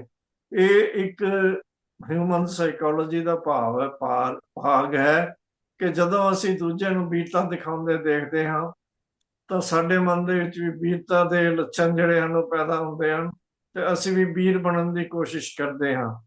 ਇਹ ਜਿਹੜਾ ਆਪਣਾ ਇੱਕ ਤਰੀਕਾ, ਇਹ ਜਿਹੜਾ ਸੋਚ ਹੈ ਕਿ ਗੱਲਾਂ ਉੱਤੇ ਜਾਂ ਸਰੀਰ ਦੇ ਕਿਸੇ ਹਿੱਸੇ ਉੱਤੇ ਗੁਲਾਲ ਦੇ ਨਾਲ ਰੰਗ ਨਿਕਾਲ ਲਗਾ ਕੇ ਉਹਨੂੰ ਅਸੀਂ ਹੋਲੇ ਮਹੱਲੇ ਦੇ ਫੱਟ ਕਹਿ ਦਿਆਂਗੇ, ਇਹ ਕਿਸੇ ਬੁਜ਼ਦਿਲੀ ਦੀ ਸੋਚ ਵਾਲੇ ਵਿਅਕਤੀ ਦੇ ਮਨ ਦੇ ਵਿੱਚੋਂ ਨਿਕਲੀਆਂ ਗੱਲਾਂ ਹਨ। ਇਹਦਾ ਇੱਕ ਦੂਜਾ ਪੱਖ ਇਹ ਹੈ ਕਿ ਇਹ ਇੱਕ ਵਿੰਗੇ ਟੇਢੇ ਢੰਗ ਨਾਲ ਸਾਨੂੰ ਮੁੜ ਉਸੇ ਦਲਦਲ ਦੇ ਵਿੱਚ ਘਸੋੜਨ ਦੀ ਗੱਲ ਹੈ ਜਿਹਦੇ ਵਿੱਚੋਂ ਸਤਿਗੁਰੂ ਜੀ ਨੇ ਸਾਨੂੰ ਕੱਢਿਆ ਸੀ। ਭਾਵ ਇਹ ਕਿ ਜਿਹੜੇ ਬ੍ਰਾਹਮਣੀ ਕਰਮ ਕਾਂਡ ਨਾਲ ਭਰੇ ਹੋਏ ਤਿਉਹਾਰਾਂ ਨੂੰ ਮਨਾਉਣ ਦਾ ਜਾਂ ਬ੍ਰਾਹਮਣੀ ਸੋਚ ਵਿੱਚੋਂ ਨਿਕਲੇ ਹੋਏ ਤਿਉਹਾਰਾਂ ਨੂੰ ਮਨਾਉਣ ਦਾ ਜਿਹੜਾ ਢੰਗ ਹੈ ਉਹਦੇ ਵਿੱਚ ਸਾਨੂੰ ਵਾਪਸ ਘਸੋੜਨ ਦਾ ਇੱਕ ਤਰੀਕਾ ਹੈ। ਇਹ ਸਾਨੂੰ ਬਹੁਤ ਸੁਚੇਤ ਹੋਣ ਦੀ ਲੋੜ ਹੈ। ਇਹ ਦਰਅਸਲ ਇਸ ਗੱਲ ਨੂੰ ਬੜੇ ਸਪਸ਼ਟਤਾ ਦੇ ਨਾਲ ਹੋਰ ਤਰੀਕੇ ਨਾਲ ਵੀ ਸਮਝਿਆ ਜਾ ਸਕਦਾ ਹੈ ਕਿ ਜੇ ਅੱਜ ਅਸੀਂ ਆਪਣੇ ਆਲੇ ਦੁਆਲੇ ਵੱਲ ਨਜ਼ਰ ਮਾਰੀਏ ਤਾਂ ਸਾਨੂੰ ਬਹੁਤ ਸਾਰੇ ਅਜਿਹੇ ਕੰਮ ਹੁੰਦੇ ਦਿਖ ਜਾਣਗੇ ਜਿਹੜੇ ਸਾਨੂੰ ਦੁਬਾਰਾ ਬ੍ਰਾਹਮਣਵਾਦ ਦੇ ਵਿੱਚ ਦੁਬਾਰਾ ਵੜਨ ਦੀ ਕੋਸ਼ਿਸ਼ ਨਜ਼ਰ ਆ ਜਾਂਦੇ ਹਨ। ਮੈਂ ਕੁਝ ਦੇ ਨਾਮ ਆਪ ਜੀ ਦੇ ਸਾਹਮਣੇ ਲੈ ਰਿਹਾ ਹਾਂ, ਬਾਕੀ ਆਪ ਮੇਰੇ ਤੋਂ ਜ਼ਿਆਦਾ ਗਿਆਨਵਾਨ ਹੋ, ਆਪ ਹੋਰ ਵੀ ਚੀਜ਼ਾਂ ਦੇ ਬਾਰੇ ਜਾਣਦੇ ਹੋਵੋਗੇ। ਕੁਝ ਚੀਜ਼ਾਂ ਜਿਨ੍ਹਾਂ ਦੀ ਮੈਂ ਜ਼ਿਕਰ ਕਰਨਾ ਚਾਹੁੰਦਾ ਹਾਂ ਉਹਨਾਂ ਦੇ ਵਿੱਚ ਅੱਜ ਕੱਲ੍ਹ ਜੋ ਪ੍ਰਚਲਿਤ ਹੋ ਰਹੀਆਂ ਹਨ, ਜਿਵੇਂ ਬ੍ਰਹਮ ਕਵਚ ਹੈ, ਜਾਂ ਦੁਸਹਿਰਿਆਂ ਦੇ ਉੱਤੇ ਖਾਸ ਕਿਸਮ ਦੇ ਪਾਠ ਕੀਤੇ ਜਾਂਦੇ ਹਨ, ਜਾਂ ਦੁਸਹਿਰਿਆਂ ਨੂੰ ਸ਼ਸਤਰ ਪੂਜਾ ਕੀਤੀ ਜਾਂਦੀ ਹੈ, ਸ਼ਸਤਰਾਂ ਦੀ ਪੂਜਾ ਵਾਲੇ ਪਾਠ ਕੀਤੇ ਜਾਂਦੇ ਹਨ, ਸ਼ਸਤਰਾਂ ਦੇ ਨਾਲ ਬਲੀਆਂ ਦੇ ਕੇ ਝਟਕੇ ਕਰਕੇ ਖੂਨ ਦੇ ਤਿਲਕ ਲਗਾਏ ਜਾਂਦੇ ਹਨ। ਫਿਰ ਚੁਪਹਿਰੇ ਦੇ ਪਾਠ ਸ਼ੁਰੂ ਹੋ ਗਏ ਹਨ। ਹੋਰ ਵੀ ਕਈ ਹਿੰਦੂ ਬ੍ਰਾਹਮਣਵਾਦ ਦੇ ਕਰਮ ਸਾਡੇ ਅੰਦਰ ਵਾੜੇ ਜਾ ਰਹੇ ਹਨ, ਜਿਵੇਂ ਕਿ ਤੀਰਥ ਯਾਤਰਾਵਾਂ ਹੋ ਗਈਆਂ, ਤੀਰਥਾਂ ਦੇ ਇਸ਼ਨਾਨ ਹੋ ਗਏ, ਮੱਸਿਆ ਪੂਰਨਮਾਸ਼ੀਆਂ, ਸੰਗਰਾਂਦਾਂ ਤੇ ਇਸ ਤਰ੍ਹਾਂ ਦੇ ਹੋਰ ਕਈ ਤਰ੍ਹਾਂ ਦੀਆਂ ਤਿਥਾਂ, ਪੰਜਵੀਂ ਦਸਵੀਂ, ਇਹਨਾਂ ਨੂੰ ਸਾਡੇ ਵਿੱਚ ਵਾੜਿਆ ਜਾ ਰਿਹਾ ਹੈ ਤੇ ਸਾਨੂੰ ਮੁੜ ਉਸੇ ਦਲਦਲ ਦੇ ਵਿੱਚ ਵਾੜਨ ਦਾ ਯਤਨ ਕੀਤਾ ਜਾ ਰਿਹਾ ਹੈ ਜਿਹਦੇ ਵਿੱਚ ਸਤਿਗੁਰੂ ਜੀ ਨੇ ਇੰਨਾ ਲੰਮਾ ਸਮਾਂ ਲਗਾ ਕੇ ਸਾਨੂੰ ਕੱਢਿਆ ਸੀ। ਹੈਰਾਨੀ ਵਾਲੀ ਗੱਲ ਜਿਹੜੀ ਸਾਡੇ ਲਈ ਸਭ ਤੋਂ ਵੱਡੀ ਇਹਦੇ ਵਿੱਚ ਜਦੋਂ ਅਸੀਂ ਦੇਖਦੇ ਹਾਂ ਤਾਂ ਇਹ ਨਿਕਲਦੀ ਹੈ ਕਿ ਇਹ ਸਾਰਾ ਕੁਝ ਕਰਨ ਵਾਲੇ ਜਿਹੜੇ ਸੱਜਣ ਹਨ ਉਹ ਦੇਖਣ ਦੇ ਵਿੱਚ ਤਾਂ ਅੰਮ੍ਰਿਤਧਾਰੀ ਸਿੰਘ ਲੱਗਦੇ ਹਨ, ਬਾਣੇ 'ਚ ਵੀ ਹੁੰਦੇ ਹਨ ਤੇ ਬੜੀ ਚੜ੍ਹਦੀ ਕਲਾ ਵਾਲੇ ਦੇਖਣ ਨੂੰ ਲੱਗਦੇ ਹਨ, ਭੁਲੇਖਾ ਪਾਉਂਦੇ ਹਨ, ਪਰ ਉਹੀ ਇਹ ਸਾਰੇ ਕਰਮ ਕਰ ਕਰਕੇ ਸਾਨੂੰ ਬ੍ਰਾਹਮਣਵਾਦ ਦੇ ਵਿੱਚ ਦੁਬਾਰਾ ਵਾੜ ਰਹੇ ਹਨ। ਪਰ ਅਫਸੋਸ ਇਹ ਹੈ ਕਿ ਨਾ ਸਾਡੀਆਂ ਸੰਸਥਾਵਾਂ, ਨਾ ਕੇਂਦਰੀ ਸੰਸਥਾਵਾਂ, ਨਾ ਕਮੇਟੀਆਂ, ਨਾ ਸਾਡੇ ਧਾਰਮਿਕ ਨੇਤਾ ਇਸ ਪੱਖੋਂ ਸੁਚੇਤ ਹਨ, ਨਾ ਹੀ ਇਹਨਾਂ ਬਾਰੇ ਕੋਈ ਆਵਾਜ਼ ਉਠਾਈ ਜਾ ਰਹੀ ਹੈ, ਨਾ ਇਹਦੇ ਵਾਸਤੇ ਕੋਈ ਕਦਮ ਚੁੱਕੇ ਜਾ ਰਹੇ ਹਨ। ਤੇ ਹੋਰ ਵੀ ਅਫਸੋਸ ਦੀ ਗੱਲ ਇਹ ਹੈ ਕਿ ਜੇ ਇਹ ਸਾਡੇ ਨੇਤਾ ਸੁਚੇਤ ਨਹੀਂ ਹਨ ਤੇ ਸੰਗਤਾਂ ਵੀ ਕੋਈ ਘੱਟ ਅਚੇਤ ਨਹੀਂ ਹਨ, ਉਹ ਵੀ ਸੁਚੇਤ ਨਹੀਂ ਹਨ। ਤਾਂ ਨਤੀਜਾ ਇਹ ਨਿਕਲ ਰਿਹਾ ਹੈ ਕਿ ਅੱਜ ਇਹ ਜਿਹੜੀ ਇੱਕ ਮੁਹਿੰਮ ਦਾ ਰੂਪ ਲੈ ਚੁੱਕੀ ਹੈ ਕਿ ਸਿੱਖਾਂ ਨੂੰ ਦੁਬਾਰਾ ਬ੍ਰਾਹਮਣਵਾਦ ਦੇ ਵਿੱਚ ਵਾੜ ਕੇ ਇਹਨਾਂ ਨੂੰ ਹਿੰਦੂ ਮਤ ਦੀ ਇੱਕ ਸ਼ਾਖਾ ਹੀ ਜਿਹੜੀ ਹੈ ਉਹ ਬਣਾ ਦਿੱਤਾ ਜਾਵੇ। ਜੇ ਅਸੀਂ ਲੋੜ ਪੈਂਦੇ ਸਮੇਂ ਦੇ ਵਿੱਚ ਸੁਚੇਤ ਨਹੀਂ ਹੋਏ ਤਾਂ ਸਾਨੂੰ ਇੱਕ ਹਿੰਦੂਆਂ ਦਾ ਫਿਰਕਾ ਹੀ ਬਣਾ ਦਿੱਤਾ ਜਾਏਗਾ ਤੇ ਅਸੀਂ ਵੀ ਇਸ ਚੀਜ਼ ਨੂੰ ਮੰਨ ਕੇ ਨਿਸ਼ਚਿੰਤ ਹੋ ਕੇ ਲੰਮੇ ਪੈ ਜਾਵਾਂਗੇ ਕਿ ਅਸੀਂ ਤਾਂ ਹਿੰਦੂ ਹੀ ਆ, ਤੇ ਲੋੜ ਹੈ ਕਿ ਇਸ ਪ੍ਰਤੀ ਬਹੁਤ ਸੁਚੇਤ ਹੋਣ ਦੀ ਤੇ ਸੋਚੇ ਸਮਝੇ ਕਦਮ ਚੁੱਕਣ ਦੀ। ਇਹ ਸਿਰਫ ਸੰਗਤਾਂ ਦੇ ਉੱਤੇ ਹੀ ਨਿਰਭਰ ਰਹਿ ਗਿਆ ਹੈ, ਕਿਉਂਕਿ ਸਾਡੀਆਂ ਕੇਂਦਰੀ ਸੰਸਥਾਵਾਂ ਉਹ ਤਾਂ ਬਿਲਕੁਲ ਹੀ ਜਿਵੇਂ ਸੁੱਤੀਆਂ ਪਈਆਂ ਹਨ, ਉਹ ਇਸ ਬਾਰੇ ਕੁਝ ਨਹੀਂ ਕਰ ਰਹੀਆਂ। ਸੋ ਹਰ ਸਿੱਖ ਦਾ ਫਰਜ਼ ਬਣਦਾ ਹੈ ਕਿ ਇਹਨਾਂ ਚੀਜ਼ਾਂ ਦੇ ਵਾਸਤੇ ਆਵਾਜ਼ ਉਠਾਵੇ। ਹੋ ਸਕਦਾ ਹੈ ਕਿ ਸਾਡੇ ਸੁਚੇਤ ਹੋਣ ਨਾਲ ਸਾਡੇ ਲੀਡਰ ਵੀ ਥੋੜੇ ਬਹੁਤ ਸੁਚੇਤ ਹੋ ਜਾਣ। ਹੋਈਆਂ ਭੁੱਲਾਂ ਦੀ ਖਿਮਾ ਕਰਨੀ ਜੀ। ਵਾਹਿਗੁਰੂ ਜੀ ਕਾ ਖਾਲਸਾ, ਵਾਹਿਗੁਰੂ ਜੀ ਕੀ ਫਤਿਹ। ਵਾਹਿਗੁਰੂ ਜੀ ਕੀ ਫਤਿਹ। ਬਹੁਤ ਬਹੁਤ ਧੰਨਵਾਦ ਵੀਰ ਪ੍ਰਭ ਕੀਰਤਨ ਸਿੰਘ ਜੀ। ਆਪ ਜੀ ਨੇ ਸਿਹਤ ਨਾਲ ਠੀਕ ਹੁੰਦਿਆਂ ਹੋਇਆਂ ਵੀ ਬੜੇ ਵਿਸਤਾਰ ਦੇ ਨਾਲ ਆਪ ਜੀ ਨੇ ਪੰਥ ਨੂੰ ਸੁਚੇਤ ਕੀਤਾ ਹੈ, ਔਰ ਜਿਨ੍ਹਾਂ ਸਵਾਲ ਕੀਤਾ ਉਹਨਾਂ ਨੇ ਵੀ ਬਾਖੂਬੀ ਜਵਾਬ ਦਿੱਤਾ ਹੈ ਕਿ ਕਿਵੇਂ ਇਹ ਇੱਕ ਐਫਰਟ ਹੈ ਕਿ ਸਾਨੂੰ ਵੀ ਹਿੰਦੂ ਸਾਬਤ ਕਰਨ ਦਾ। ਤੇ ਇਸ ਕਰਕੇ ਸਾਡੇ ਤਿਉਹਾਰ ਜਿਹੜੇ ਹਨ ਉਹਨਾਂ ਨੂੰ ਰਲਗੱਡ ਕੀਤਾ ਜਾ ਰਿਹਾ ਹੈ, ਤੇ ਅਨਮਤੀ ਤਿਉਹਾਰਾਂ ਦਾ ਸਾਡੀ ਸਿੱਖੀ ਦੇ ਉੱਪਰ ਕਿੰਨਾ ਮਾਰੂ ਅਸਰ ਹੋ ਰਿਹਾ ਹੈ, ਇਸ ਬਾਰੇ ਵੀ ਸਰਦਾਰ ਕੀਰਤਨ ਸਿੰਘ ਜੀ ਨੇ ਸਾਨੂੰ ਸੁਚੇਤ ਕੀਤਾ ਹੈ ਕਿ ਸਾਨੂੰ ਸਾਰਿਆਂ ਨੂੰ ਇਹ ਸੋਚਣ ਦੀ ਲੋੜ ਹੈ ਕਿ ਅਸੀਂ ਜਾਣੇ ਅਣਜਾਣੇ ਦੇ ਵਿੱਚ ਕਈ ਐਸੇ ਕੰਮ ਕਰ ਜਾਂਦੇ ਆ ਕਿ ਜਿਹਦਾ ਸਾਨੂੰ ਸਮਝ ਨਹੀਂ ਹੁੰਦੀ ਕਿ ਇਹ ਗੁਰਮਤਿ ਅਨੁਸਾਰ ਹੈ ਜਾਂ ਨਹੀਂ ਹੈ। ਤੋ ਸਿੱਖ ਪਰੰਪਰਾ ਨੂੰ, ਸਿੱਖ ਤਿਉਹਾਰਾਂ ਨੂੰ ਸਮਝਣਾ ਕਿ ਸਾਡੇ ਕਿਹੜੇ ਤਿਉਹਾਰ ਹਨ, ਇਹ ਵੀ ਬਹੁਤ ਜ਼ਰੂਰੀ ਹੈ। ਤੋ ਇਸ ਪਲੇਟਫਾਰਮ ਤੋਂ ਇਹ ਬਾਰ-ਬਾਰ ਕਈ ਵਾਰੀ ਦੱਸਿਆ ਜਾਂਦਾ ਰਿਹਾ ਕਿ ਸਾਨੂੰ ਇਹ ਅਨਮਤੀਆਂ ਤਿਉਹਾਰਾਂ ਤੋਂ ਜਿਹੜਾ ਹੈ ਉਹ ਸਾਵਧਾਨ ਹੋਣ ਦੀ ਲੋੜ ਹੈ। ਤੋ ਪ੍ਰਭ ਕੀਰਤਨ ਸਿੰਘ ਜੀ, ਆਪ ਜੀ ਦਾ ਬਹੁਤ ਬਹੁਤ ਧੰਨਵਾਦ ਹੈ ਜੀ। ਤੋ ਅੱਜ ਜਿੰਨੇ ਸਵਾਲ ਸਨ ਜੀ ਉਹ ਸਾਰੇ ਹੀ ਉਹਨਾਂ ਦੇ ਬਖੂਬੀ ਪੈਨਲ ਮੈਂਬਰਾਂ ਨੇ ਜਵਾਬ ਦਿੱਤੇ ਹਨ, ਔਰ ਮੈਂ ਇੱਕ ਬੇਨਤੀ ਕਰਾਂ ਕਿ ਇਹ ਸਵਾਲ ਜਿਹੜੇ ਹਨ ਉਹਨਾਂ ਦੇ ਜਵਾਬ ਤਿਆਰ ਕਰਨ ਲੱਗਿਆ ਸਾਰੇ ਪੈਨਲ ਮੈਂਬਰਾਂ ਨੂੰ ਬੜੀ ਮਿਹਨਤ ਕਰਨੀ ਪੈਂਦੀ ਹੈ, ਖੋਜ ਕਰਨੀ ਪੈਂਦੀ ਹੈ। ਤੋ ਆਪ ਜਦੋਂ ਸਵਾਲ ਪੁੱਛਦੇ ਹੋ ਤਾਂ ਉਦੋਂ ਫਿਰ ਸਾਡੇ ਮਨ ਦੇ ਵਿੱਚ ਇੱਕ ਐਕਸਰਸਾਈਜ਼ ਸ਼ੁਰੂ ਹੋ ਜਾਂਦੀ ਹੈ ਵੀ ਇਹਨਾਂ ਦਾ ਅਸੀਂ ਸਵਾਲ ਲੱਭੀਏ, ਤੇ ਫਿਰ ਸ਼ੁੱਕਰਵਾਰ ਵਾਲੇ ਦਿਨ ਸਾਰੇ ਬੈਠ ਕੇ ਪੈਨਲ ਮੈਂਬਰ ਉਹਨਾਂ ਨੂੰ ਜਿਹੜੇ ਪੋਸੀਬਲ ਆਨਸਰਸ ਹਨ ਉਹਨਾਂ ਦੇ ਉੱਪਰ ਸਹਿਮਤੀ ਕਰਦੇ ਹਨ, ਤੇ ਉਹ ਸਹਿਮਤੀ ਦੇ ਆਧਾਰ ਦੇ ਉੱਪਰ ਹੀ ਜਿਹੜੇ ਸੋਮਵਾਰ ਨੂੰ ਸਵਾਲ ਜਵਾਬ ਦੇ ਸੈਸ਼ਨ ਵਿੱਚ ਇਹ ਜਵਾਬ ਆਪ ਜੀ ਨੂੰ ਦਿੱਤੇ ਜਾਂਦੇ ਹਨ। ਤੋ ਇਹ ਜਵਾਬ ਜਿਹੜੇ ਦਿੱਤੇ ਹਨ ਉਹ ਅੰਤਿਮ ਨਹੀਂ ਹਨ। ਇਹਦੇ ਬਾਰੇ ਸਾਡੇ ਵਿੱਚ ਵੀ ਬੜੇ ਜਿਹੜੇ ਸੁਚੇਤ ਔਰ ਬੜੇ ਵਿਦਵਾਨ ਜਿਹੜੇ ਹਨ ਉਹ ਵੀਰ ਔਰ ਭੈਣਾਂ ਹਨ। ਤੋ ਇਹਨਾਂ ਬਾਰੇ ਆਪ ਜੀ ਵੀ ਕੋਈ ਇਨਪੁਟ ਦੇਣਾ ਚਾਹੋ ਜਾਂ ਆਪਣੀ ਰਾਏ ਦੇਣਾ ਚਾਹੋ ਤੇ ਆਪ ਜ਼ਰੂਰ ਅੱਜ ਵੀ ਹੈਂਡ ਰੇਜ਼ ਕਰਕੇ ਸਵਾਲ ਪੁੱਛ ਸਕਦੇ ਹੋ, ਜਾਂ ਸਾਨੂੰ ਲਿਖ ਵੀ ਸਕਦੇ ਹੋ ਕਿ ਚੈਟ ਦੇ ਅੰਦਰ, ਜਾਂ ਵੈਸੇ ਵੀ ਕਿ ਇਸ ਬਾਰੇ ਸਾਡੇ ਇਹ ਵਿਚਾਰ ਹਨ ਤੇ ਉਸ ਨੂੰ ਜ਼ਰੂਰ ਧਿਆਨ ਵਿੱਚ ਰੱਖਿਆ ਜਾਏਗਾ। ਤੋ ਅੱਜ ਦੇ ਇਸ ਕੁਐਸਚਨ ਆਨਸਰ ਨੂੰ ਸੇਵਾ ਨਿਭਾਉਂਦੇ ਹੋਇਆਂ ਅਨੇਕਾਂ ਭੁੱਲਾਂ ਹੋ ਗਈਆਂ ਹੋਣਗੀਆਂ, ਤੋ ਆਪ ਸਾਰੇ ਬਖਸ਼ਣਯੋਗ ਹੋ। ਤੋ ਇਸੇ ਤਰ੍ਹਾਂ ਹੀ ਆਪ ਸਵਾਲ ਭੇਜਦੇ ਰਹੋ ਤੇ ਤਾਂ ਕਿ ਆਪ ਜੀ ਨੂੰ ਇਹ ਅਸੀਂ ਸਾਰੇ ਮਿਹਨਤ ਕਰਕੇ ਆਪ ਜੀ ਨੂੰ ਜਵਾਬ ਦਿੰਦੇ ਰਹੀਏ। ਤੋ ਅਗਲੇ ਸੋਮਵਾਰ ਨੂੰ ਫਿਰ ਇਹ ਪੈਨਲ ਸਾਰਾ ਆਪ ਜੀ ਦੇ ਸਾਹਮਣੇ ਹਾਜ਼ਰ ਹੋਏਗਾ ਸਵਾਲ ਲੈ ਕਰਕੇ। ਤੋ ਆਓ ਫਤਿਹ ਵਜਾਈਏ ਜੀ। ਵਾਹਿਗੁਰੂ ਜੀ ਕਾ ਖਾਲਸਾ, ਵਾਹਿਗੁਰੂ ਜੀ ਕੀ ਫਤਿਹ ਜੀ।